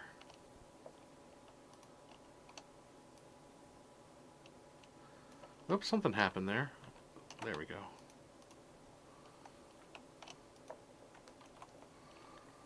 Alright. Roll that frontwards a little bit. find this angle of view as 2 times the inverse tangent of the dimension of the frame divided by 2 times the distance to the frame. Sometimes it's fine to allow the oh, I did the drawing. That's what happened. Sometimes it's fine to allow the animation to beat the voice, because then it gives time the animation to complete while the voice is still going. So it's okay that you're not lining them up perfectly. My head is the bottom point, and the edges of the picture frame represent the edges of the angle of view. Now we could use basic trigonometry to find this angle of view as 2 times the inverse tangent of the dimension of the frame divided by 2 times the distance to the frame. My head is the... Yeah, that would work. Now I'm going to give myself a little bit extra time on this, so it's 16 seconds, 15 frames. Let's make it like 18 seconds. Just let it hang out a little bit. That way when I go back to Premiere, I'll have a little bit of some handles to work with, so I can get a little more timing out of it. Make sure everything's lining up there. Okay. Save. So the great thing about Adobe UGG, well, you know, I like to see you try to do this and anything else. Jump back into Premiere. Top-down perspective. My head is the... So maybe I might put like a swish pan in there. It's one of my signatures. They actually take it. Sometimes they don't take it. Swish pan. There we go. I paid a lot of money for this damn red giant. My head is the bottom... That's cute. Perspective. My head is the bottom point. So I'll end up putting like a whoosh sound effect to that later. I won't do that now. I generally use that like a 10 maximum My blur. head is the bottom point, and the edges of the picture frame represent the edges of the angle of view. Now we could use basic... Well, audio, let's put a little bit of a cross dissolve in there for the audio. View. Now we could use basic trigonometry to find this angle of view as 2 times the inverse tangent of the dimension of the frame divided by 2 times the distance to the frame. I use this formula... That's pretty good. I'm going to get that little bit of a handle there so I can give myself a little bit of room there. I use this formula extensively in my... I could use maybe a swish pan there. Bring that down.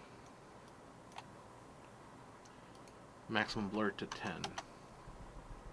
Hello, sir. Hello, Divisari, England. To the frame. I use this formula extensively in my forced perspective video, card in the corner, but we actually don't need to get that heavy into the math. If we want to figure out the focal length... All right. I wanted to stop there because I wanted to show you guys how After Effects incorporated. Let me go back to me now. And make sure my audio is properly switched on. Can you guys still hear me there?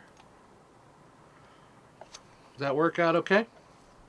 I kind of wanted to kind of show you at least how I jumped from After Effects to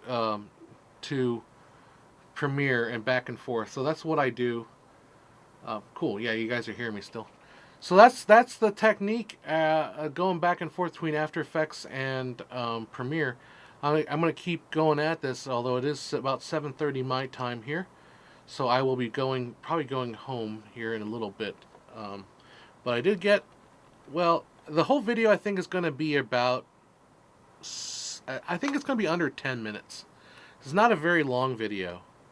But we got 2.5 minutes done visually, so that's not bad. And I was doing it slow because I was trying to find Montserrat on my freaking computer. Save it. Hey, and the good news is my Premiere did not crash on me today. So yay. Yay. The VC says, what if I start editing and leaving study? I don't know what that means, but I hope you don't hurt yourself doing that. Pan down, tilt left. I love that. I love that. Pan down. My first editing system was an upright Moviola. I would have loved to edit on film, although my first editing system was 2 VCRs and a remote control. That was my first editing experience, was literally hitting pause. Like, I discovered how to do it. So back in my day, I discovered, that you could like record VCR to VCR, like literally, plug one VCR and then like push pause, and then find the next part of the tape and then hit record. Like do that. And then they sold these little infrared like remote control. So it's like a shuttle deck. It was literally trying to get like consumer VCRs to act like linear editors. So it would have like a little thing you would hook up to the VCR, which would send the remote control IR signal. Um, it was cool. Like, I mean, it didn't work.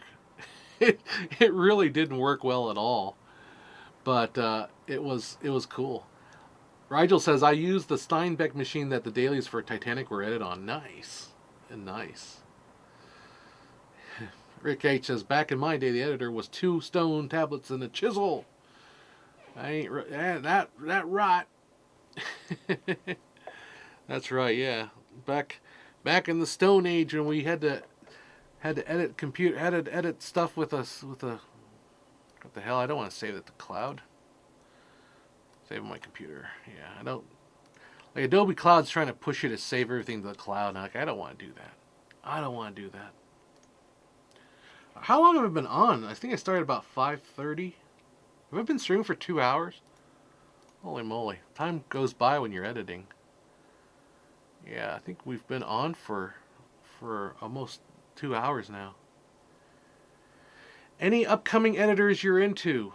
I don't keep track of editing that much.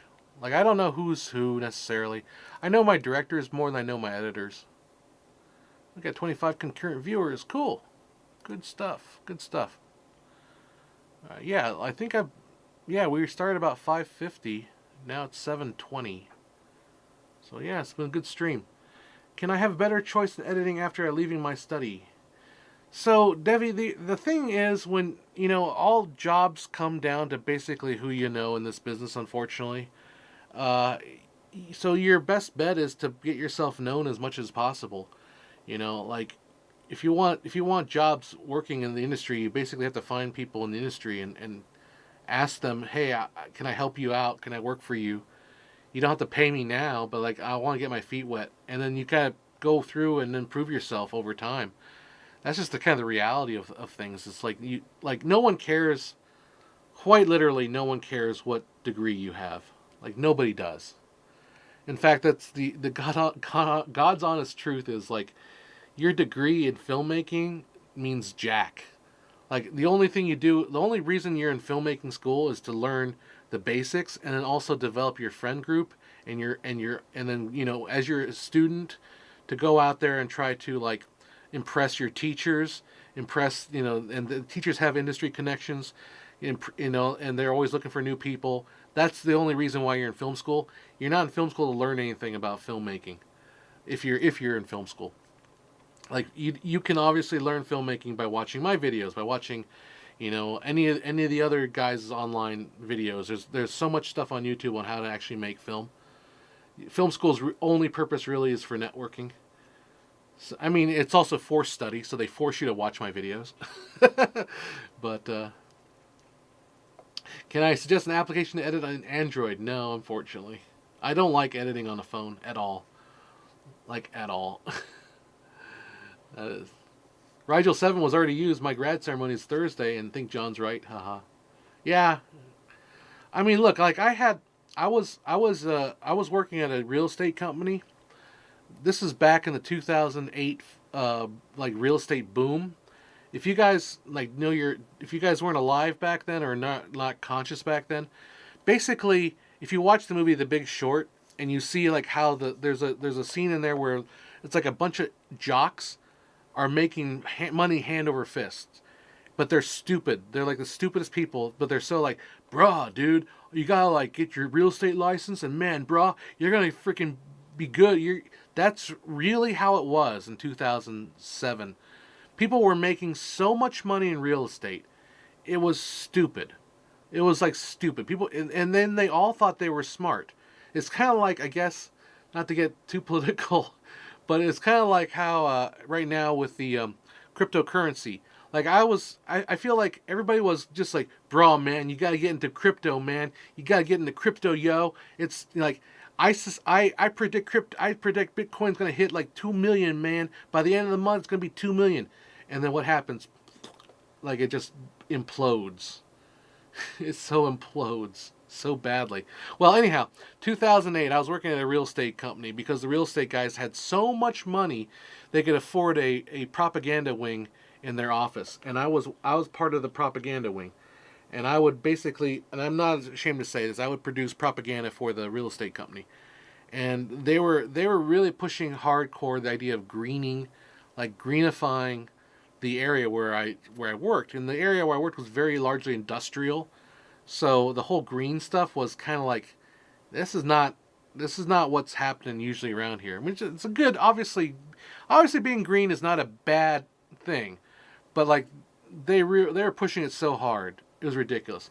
Anyhow, the company was obviously, they hired me because the guy that worked there was pretty serious about production, and he knew I was good. But then they had other guys that worked at the company that were interns, and they hired this intern, unpaid job, by the way, unpaid intern who was a film student. And we're like, oh yeah, cool, he's a film student, cool, then he must have some knowledge of how no, he doesn't know a damn thing. He was a film studies. Okay, so he could tell you like gender theory, he could tell you feminist theory and auteur theory, but he couldn't tell you which end of the camera to point at the subject matter. So anyhow, my point is, sorry, my eye's itching. Point is that I think from the hiring perspective, say you're from film school doesn't really mean anything, because I was like, oh, you're from film school. What does that mean? Can you actually tell me how it? Can you actually tell me how to use a camera? Please comment on Ventura, Michelangelo Antonioni, 1960 movement of camera in Italian cinema versus still camera in American cinema. I couldn't tell you about that, LGC. I never saw La Ventura. The only thing closest I think I've seen is The Bicycle Thieves, which I thought was fantastic. If you haven't seen Bicycle Thieves, you've got to freaking see it. It's a great Italian neo-realism film. If you want to sound smart at a cocktail party, just say, hey, I'm really a big fan of Italian neo-realism. However, I felt like the genre itself was never quite reached its pinnacle because of the limitations of the inherent in the genre. And then people who don't know anything about film will like, oh my god, you're so smart. And all you just basically said was they ran out of things to shoot because Italian neorealism doesn't actually use real actors. It's basically just hire people that you see on the streets. It's an Italian neorealism. But Bicycle Thieves is awesome. It really is a good movie. I really, really enjoyed that movie. But as far as the La Ventura, Michelangelo Antonioni movie, I'm not familiar with that one. I am not the auteur theory, gender theory, feminist theory, queer theory. Honestly, I think all of that, coming from a filmmaking perspective, all of that is bullshit. I mean, from an academic perspective, go ahead, knock yourself out. You could sit all day and like talk about, the male gaze and all that shit. Now I'm just being salty. You can talk about the male gaze all you want. You can write essays about it. Doesn't mean it actually is anything or meaningful in a filmmaking standpoint. Because I think it's all almost masturbatory kind of work thinking. Like you said, you could sit down, you could watch. And Tony Zhao did a lot of great videos on some of his stuff. You could sit down and watch all of that stuff, but it won't actually make you a better director. It might inform you on some things that you look out for in your directing. It might help in that perspective, but it won't actually make you a better director because you need to actually go out and do it and actually experience the craft of like directing. So, Rigel 7, my eye is killing me. Because I also have this light on. I put this light up here during COVID when I was doing Zoom calls, because that way I could light myself up a little bit better. But it's bugging me. So far, my first month of the real world has been like, I see you have a degree in cooking. What would you like to do? Cook, cook, haha. No, you're filling salt shakers for 8 years and pepper. Yeah. That's kind of true. Vizio says, demonetized for life. How dare he talk about gender theory and queer theory as being nonsense when it comes to film? Well, it's if you're an academic and that's your life, yeah, sure, but as an actual filmmaker, I don't think it at all. How do I position my camera for Zoom calls? This is so I couldn't find my power adapter for my other camera that I use. I generally use this guy here, which is a Canon XC15, which I really like because it's really small, built-in lens. You don't have to worry. Like, honestly, for some things, having a built-in lens on your camera is just so much easier to deal with than actually having to buy a lens and getting a lens and all that crap. So this is a nice little, it's an older camera, it's not too bad. You can put like a little audio adapter on top of it to do like a XLR audio. So usually I put it like right where you have, right where it is, and I do the Zoom call this way. I mean, I should invest in an actual decent webcam, but why bother when I already have all the technology? HDMI out for this one into 4K like camera link, cam link they call it, and then going USB into the computer. So that's what it is. The VC says, can you suggest how I can start editing in a good manner? Well, what is it you want to edit, I guess? What kind of jobs are you looking for? Like editing, there's a lot of, I think there's a lot of room right now for like the social media angle. Like I know a lot of the cities, and I have a contract with one of the cities around here to do some special event video for them. But they also have, internally they have their own people that do like just smaller videos, but I do kind of the bigger ones, or the ones that require a little more cinematic flair, I guess. I mean, I'll call it that. I don't know if they would call it that. I don't know what they would call it. John's just like, when you want something really high end, call John. Otherwise, but there's a lot of like social media stuff, like, so cities, like city municipalities are a good place. I know all of them are starting to do more and more like social media presence, social media stuff. So there's a lot of work in that if you want to do that kind of work. Again, it's not cinematic. It's not like you're not shooting a movie. You're shooting like, like public broadcast kind of messaging, stuff like that. But there's lots of room to be really cool, do cool stuff in there. Rigel's comments, the only way to really learn to edit is to edit. Get a feel for what you're good at and then look for help in those areas, exactly. So cities are a good place. Brands also do it, but brands can be kind of a little more picky, because they might, especially the bigger they are. Again, it depends on what kind of editing you want to do, where there's money, like commercials. I got my start back with local cable, when local cable was still a thing. People used to have this thing called cable. I know you never heard of it, but they used to, like back in the old days. This is the promise of cable, was that each city had a contract with a cable company, and the cable company provided like all the channels and all that. But then they would also offer them local access. So you had local access television, which was called LO, local originated content. And then you had basically every hour the cable channels would give you like 2 minutes for local originated content. So if you're watching, like if you're watching ESPN and you're watching some game, you could literally, as a mom and pop store in Main Street in like, Branson, Missouri, could buy ad time on like a national football game or national basketball game, but within those 2 minutes. So, and then I worked for the cable company, and we would go out and we would shoot those commercials, and it was like the lowest of low quality. I mean, it was good, it was professional quality at the time, but like the high end stuff was shot on film. Like we went out there with Beta SP cameras and shot stuff like that, and then it was okay, but it wasn't great. That's where I started. I started in advertising, in local content. Local cable advertising.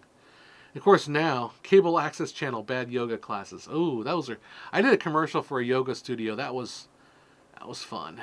That was one of the fun ones. I've done So the yoga studio one was wholesome. I did a couple ads for some strip clubs. That was really fun. That was a lot of fun. So Rick H. I bought advertising on the final episode of Star Trek Next Generation. That's cool. Now, if you bought it, like, I don't know where it is, when you bought it, I don't know where you bought it, but back in the day, it was like, the cable was only cable, so you could only buy it on the cable channels. You couldn't buy it on but you could always go down to your, local broadcast. You can go to NBC and buy it, like, ask to buy a slot.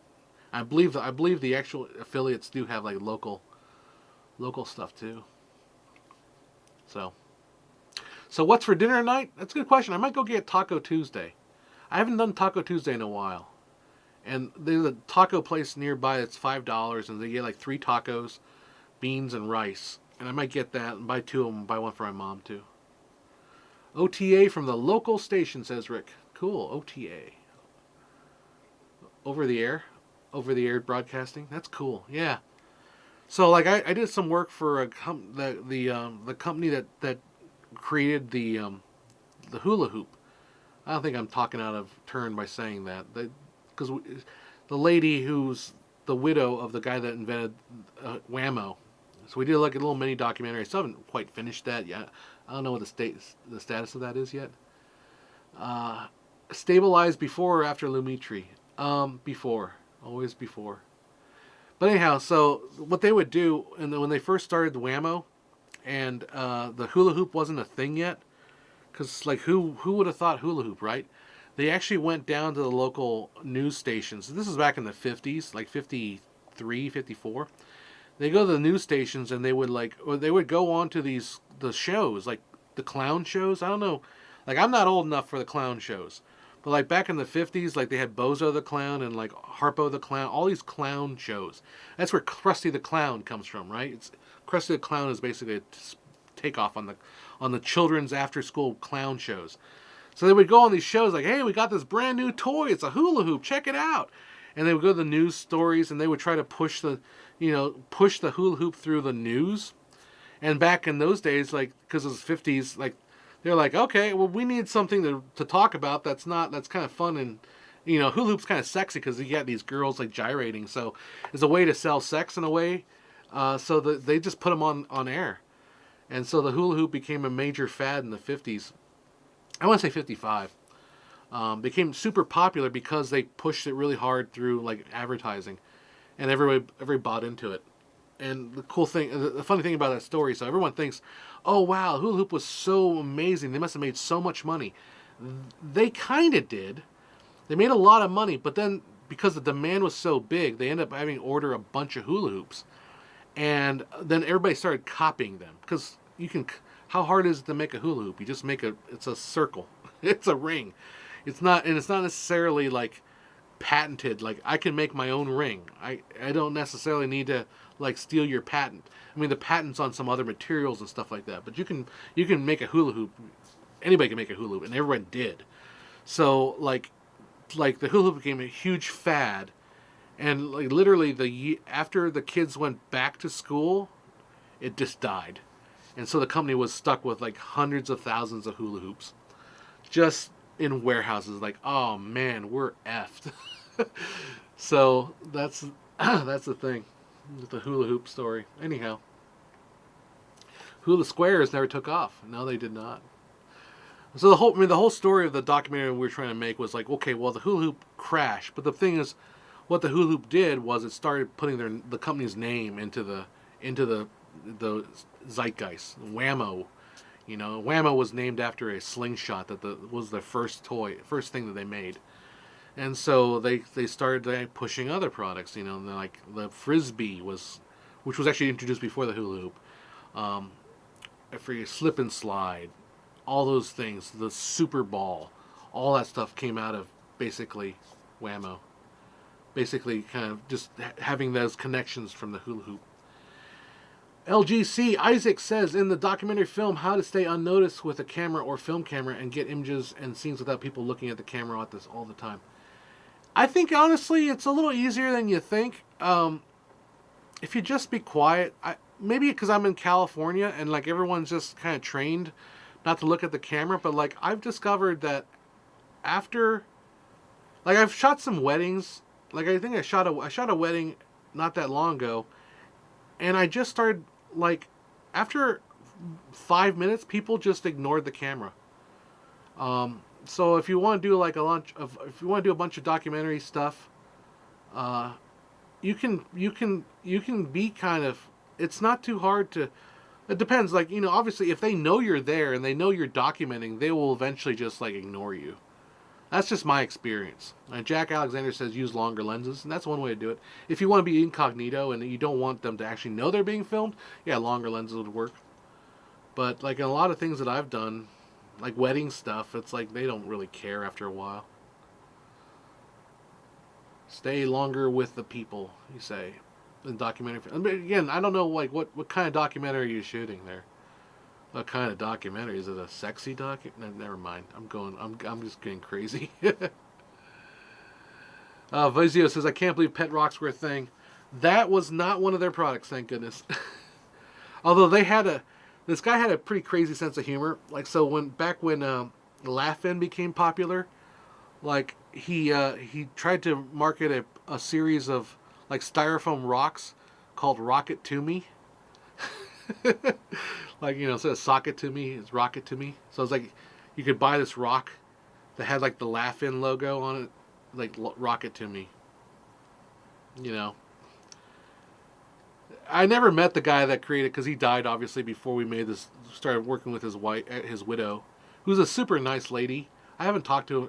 What happened to that documentary was like COVID hit, and it just killed it killed the momentum on that, because I started having to work with other things, and we couldn't really finish it. So it's just kind of, we gave him all the footage, and we said, hey, no hard feelings. We might finish it sooner or later, but hopefully we do something with it. Divyasar England says, you know what was my question? I'm currently using smartphone to edit. If I want to move to PC, how do I start editing? Somebody mentioned HitFilm earlier. DaVinci Resolve is free, so if you want to go with that, that could be a possibility. I know Premiere offers like a 30-day free trial. I think Blender might be able to edit for free. I'm not sure. I wouldn't recommend Blender. But HitFilm, Resolve. If you're going to learn something free, learn Resolve. Why not? Yeah, get Resolve, says Rigel. Remember snap bracelets? Oh yeah, I still have one somewhere. I need to throw them away. Vizio, was there like a foam brick you could throw at a TV? That's a good idea, actually. That would have sold well. That would sell well now. Just turn on a news channel, then throw your brick at the TV. It doesn't matter. Like you can sell it to Republicans and Democrats all day long. So yeah, turn on CNN, throw this brick at the TV. Turn on Fox News, throw this brick at the TV. There you go. Everybody wins. It's capitalism at its finest, folks. Damn it, that's $1 million idea, Vizio. I'm not gonna take you go and you run with that. You sell that idea. The angry, and then you can get a small one you can throw at your phone too. Oh, the stupid tweet. Throw it at the phone. So, all right, it's almost 7:45. I've been on here literally 2 hours now. No one seemed to remember it, but when I was a kid, there was a game called The Test Pattern. It was totally batshit. Lots of foam brick. Really? I don't remember that. Test Pattern. You remember Pogs? Remember Alf? He's back in Pog form. I never got into Pogs, man. I never owned a single Pog. Have you ever eaten jalebi? No, I have not. Is it good? I'm generally I like. So Rick knows that we went out to Tennessee last week, and when I went out to Tennessee, like I purposely made it a point, like not to try to eat whatever was like Tennessee, that stuff I hadn't had before. So I would definitely try the jalebi. I don't even know what it is. There's a few episodes on YT, huh? I'll just check out YouTube, the Test Pattern. Chris Villa, how do you get confident talking from a camera in a crowd full of people or in a public place? That's a good question. I think you just gotta do it. Like, I think when you first do it, you're scared because you don't know how things are gonna go, and you're afraid that you're gonna get judged. And then you just do it. And you just keep doing it. Rick H. Briani. What's Briani? So yeah, I didn't tell you this, Rick, but like when we first got to Tennessee, um, we got stuck at the Hertz rent-a-car for like an hour and a half, and we were really hungry. So we were like, well, let's get something to eat. So there's a restaurant next to our hotel, and it was a Mexican food restaurant. And I'm like, I did not travel 2,000 miles to have Mexican food. I got Mexican food in California. But we ended up getting it anyway. Jalebi is a national sweet of India. Cool. That sounds good. I really love Indian food, although I haven't had it in a while. There used to be an Indian buffet, all you can eat, and then COVID probably shut down the all you can eat part of it. But I used to go there, although I would eat too much and I would get like a messed up tummy ache because Indian food is a little bit spicy on you. But if I had it in more moderation, I'd probably be okay. But yeah, I love Indian food. Goat biryani, Indian rice dish I love. Ah, it sounds good too. I like the goat. They had a goat, like a goat curry or something like that. I do love curry too. Like, I don't know if it's quite like curry, Indian curry, or it's closer to the yellow stuff. Like to this day, I can't really have beef stew without putting curry in it because it's it's not. I just need to throw the curry in there. Rigel7 says, I just recently discovered Thumbs Up Cola. Now you gotta make me look this up. Thumbs Up Cola.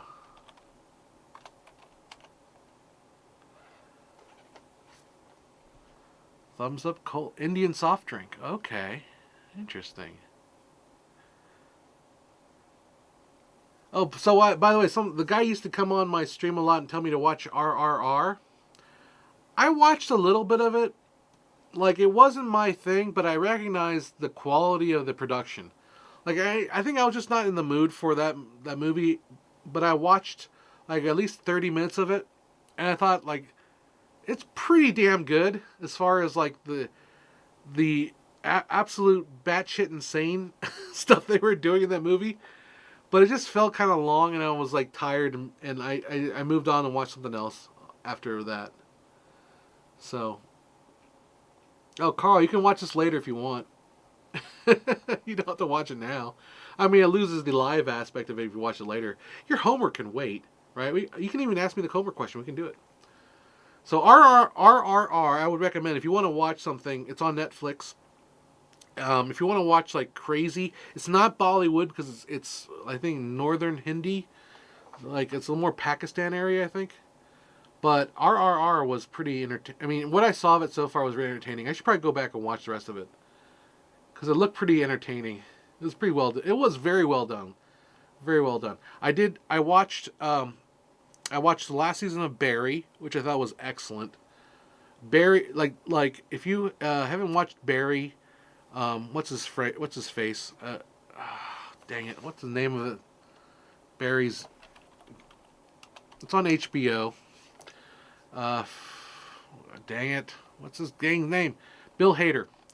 Bill Hader is awesome. Bill Hader is I love him as an artist. Like he's as a writer, as a director, as an actor. He's phenomenal. He's an up and coming. And I feel like Jordan Peele kind of got pigeonholed into some M. Night Shyamalan stuff. Like Jordan Peele has a lot of talent. But I think he's unfortunately been pigeonholed into like movies with a twist. I was telling my friend this. Like, and M. Night Shyamalan had the same issue too. Like Shyamalan's a good director. He's just constantly forced to being this weird, always having twists in his movie. But luckily, Bill Hader doesn't have that. Bill Hader can just make really compelling stories that are quirky and offbeat and just fun. So Barry, I would definitely recommend watching. I've been getting into I'm up to date on the third season of The Boys. The Boys is awesome. I love the show. It's hilarious. I won't spoil it, but in the second episode they take on corporate wokeness in a way that's just hilarious. I mean, The Boys takes on they leave no one gets unscathed. They go after everybody. But Garth Garth Edwards, I believe his name, or Garth Edwards, the guy who made the comic book, would have really approved the way they skewered corporate wokeism, because they just skewered corporate wokeism. It's amazing coming from Amazon of all people, you know. But Boys is really good. Then I watched on Apple Plus the first episode of For All Mankind is Back, so that's good. And I watched this episode called Schmigadoon. Schmigadoon. Gotta love that rainbow capitalism. The Boys does a hilarious send-up on it. It's absolutely hilarious. I won't say any more. I'll let you enjoy it if you want to watch that. It's also very, very, very not family friendly. Do not watch it with your 5-year-old or your grandma. Shit goes down in The Boys. Anyhow, I watched Schmigadoon on Apple Plus. I'm surprised that I'm a subscriber to Broadway HD. How come Google isn't shoving Schmigadoon in my face? Schmigadoon is a show by Lorne Michaels, SNL cast. Stars Keegan-Michael Key and what's her name? Dang it, I had this on the tip of my tongue. Schmigadoon. Cecily Strong from Saturday Night Live. And they play a couple who's going through some relationship troubles. They go for a couples retreat into the woods. They cross this bridge in a bunch of fog, and they end up in a place called Schmigadoon, which is basically like the Music Man. It's like 1905 Americana, and the whole world but everything's a musical, and they're all wandering around like, are we in a musical? Because everyone's singing and dancing, and they're like, what's going on here? And the whole thing, the thing is, they can't leave Schmigadoon unless they find true love. So the whole plot of the story is like they're trying to figure out how they have true love, and it's very well shot. It's cutesy. It's not great, but it's entertaining, especially if you're into musicals, because it drops a lot of references to Music Man, West Side Story, Sound of Music, Seven Brides for Seven Brothers, just tons of Oklahoma. Like the song is kind of based on Oklahoma. It's got stuff like there's that one musical. I think it's called Pajama Game. So a lot of that stuff, like so many references into that thing. Victor says, I miss making A/B editing reels, something that no one's ever uttered. Amen to that. Victor says, thankfully they're not adapting the comic. You're talking about The Boys. Yeah, they really veered off the comic line, so it's completely different from the comic. The reason why I found out about Schmigadoon actually was because I was going through Facebook, and I think I'm being fed playbill stuff because I'm in a music. I was in a musical. I did a lot of work with the Moonlight. Actually, I'll tell you later in a sec. But so I got Playbill article, and Playbill article said, hey, there's a second season of Schmigadoon, but they're going to parody like Chicago in this next one. I'm like, why haven't I heard about this show? This show's like perfect for me. So I ended up looking it up, but like Apple, I had to like really dig through Apple Plus to see it because I was like buried deep into this thing. Anyhow.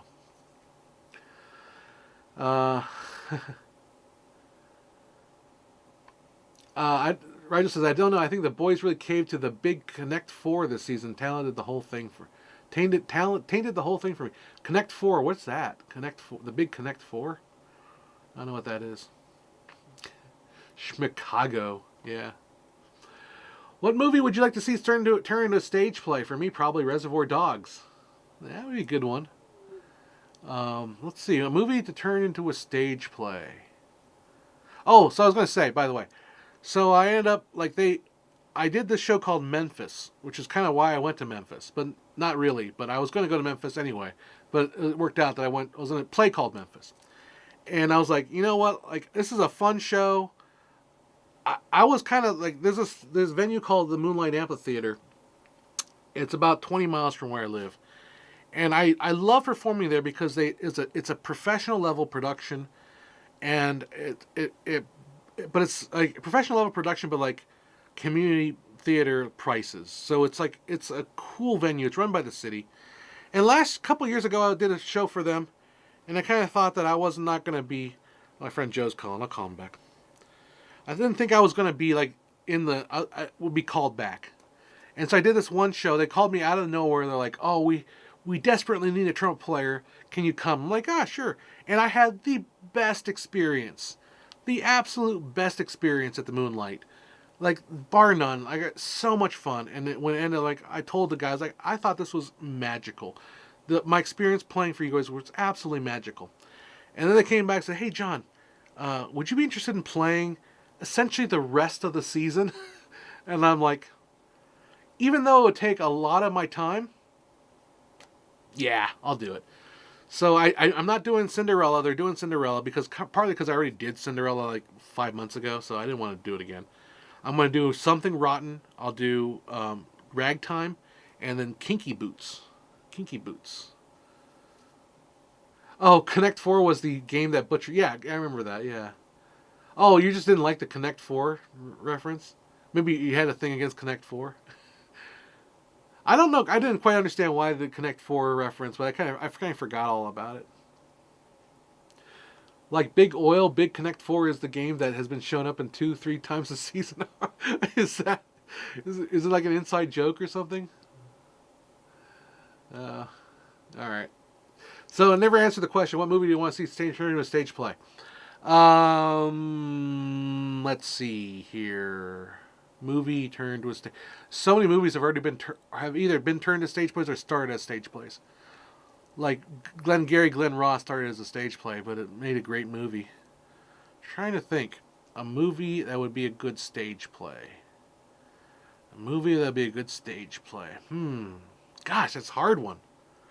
I honestly don't know. I'd have to really think about that. I don't want to waste too much time thinking about that.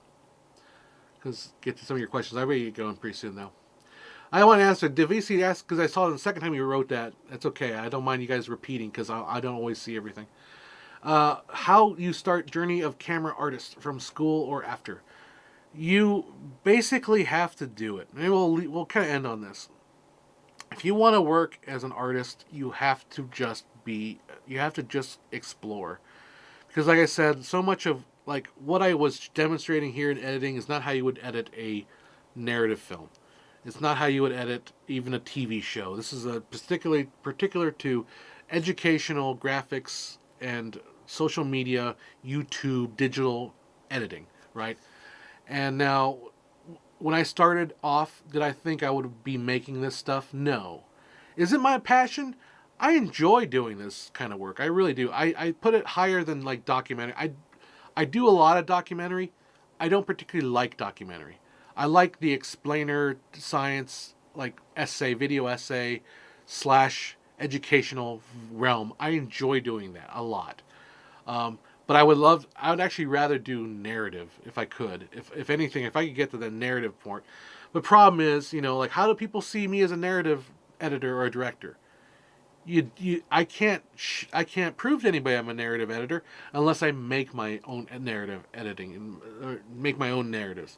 So I've got to start moving in that direction. That's something that I'm going to be working on here.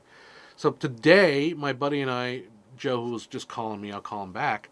We wrote 2 of the 3 scripts we're doing a series of kitchen table dramas, and what we'll do is we'll do them as table reads first. And I'm going to let you guys vote on which one we make first. We may end up making all 3 of them, but I want you guys to have a say in which one of these 3 you want to see us make. And they are dramas. They're not comedies, and I'm used to writing comedy. Comedy was my thing that I always went to. But I want to do drama. So I want to try doing drama. So they're about 3 pages of scripts. We wrote 2 of them. I think both of them are excellent. They'll be great. We have one more to write. Basically, I ran out of time and energy because it was like writing drama is kind of intense. Like you're thinking about very intense topics. So we only did 2 today. We'll probably finish the 3rd one this week sometime. And we'll do a table read, and we will have you guys vote on which one you want us to make first, and then we'll document how we're going to make that a reality. And part of what I'm trying to demonstrate here is, unlike other popular YouTube channels that are much more popular than I am, I want to show that you can make something with that isn't like special effects heavy and just over the top. Like, and I realize I'm not going to cater to the YouTube audience that likes over the top, kind of childish humor, and I don't mean to belittle it, but like juvenile humor, special effects, goofiness. I want to make something that feels more sincere and real. Not to say that stuff isn't good. I just want to show that you can do that, and not everything needs to be hyper comedy. Yet you can make something good and powerful, and then do it for nothing, practically nothing. So that's what I wanted to talk about. Cinema, auto, camera, beta, VHS, movie, theaters, home cinema, multi-cinema, YouTube, Netflix. What's next in the social media entertainment? TikTok, buddy. Get on that TikTok. No, I don't know. What the hell? Who knows? That sounds really cool. Can't wait. Yeah, I can't wait till we get it all put together. I think it'll be fun. I gotta find some folks to do some table reads with me. We'll do them in person, live. All right, it's 8 o'clock. I gotta get going because I gotta go ahead and get some dinner before they close. And yeah, thanks for hanging out with me. Hope you guys enjoyed the little live stream and a little chat afterward. Won't be streaming tomorrow because I'll be finishing my bathroom tomorrow. Think that saga will be done soon. And I'm just doing a little cleaning in my house. But hopefully we'll see that video, if not this week, but maybe next week. I'll have it finished. No, not live table reads. We'll record the table reads, and then you guys vote on them. So, all right, guys. We shall see you later. Bye-bye now. End stream!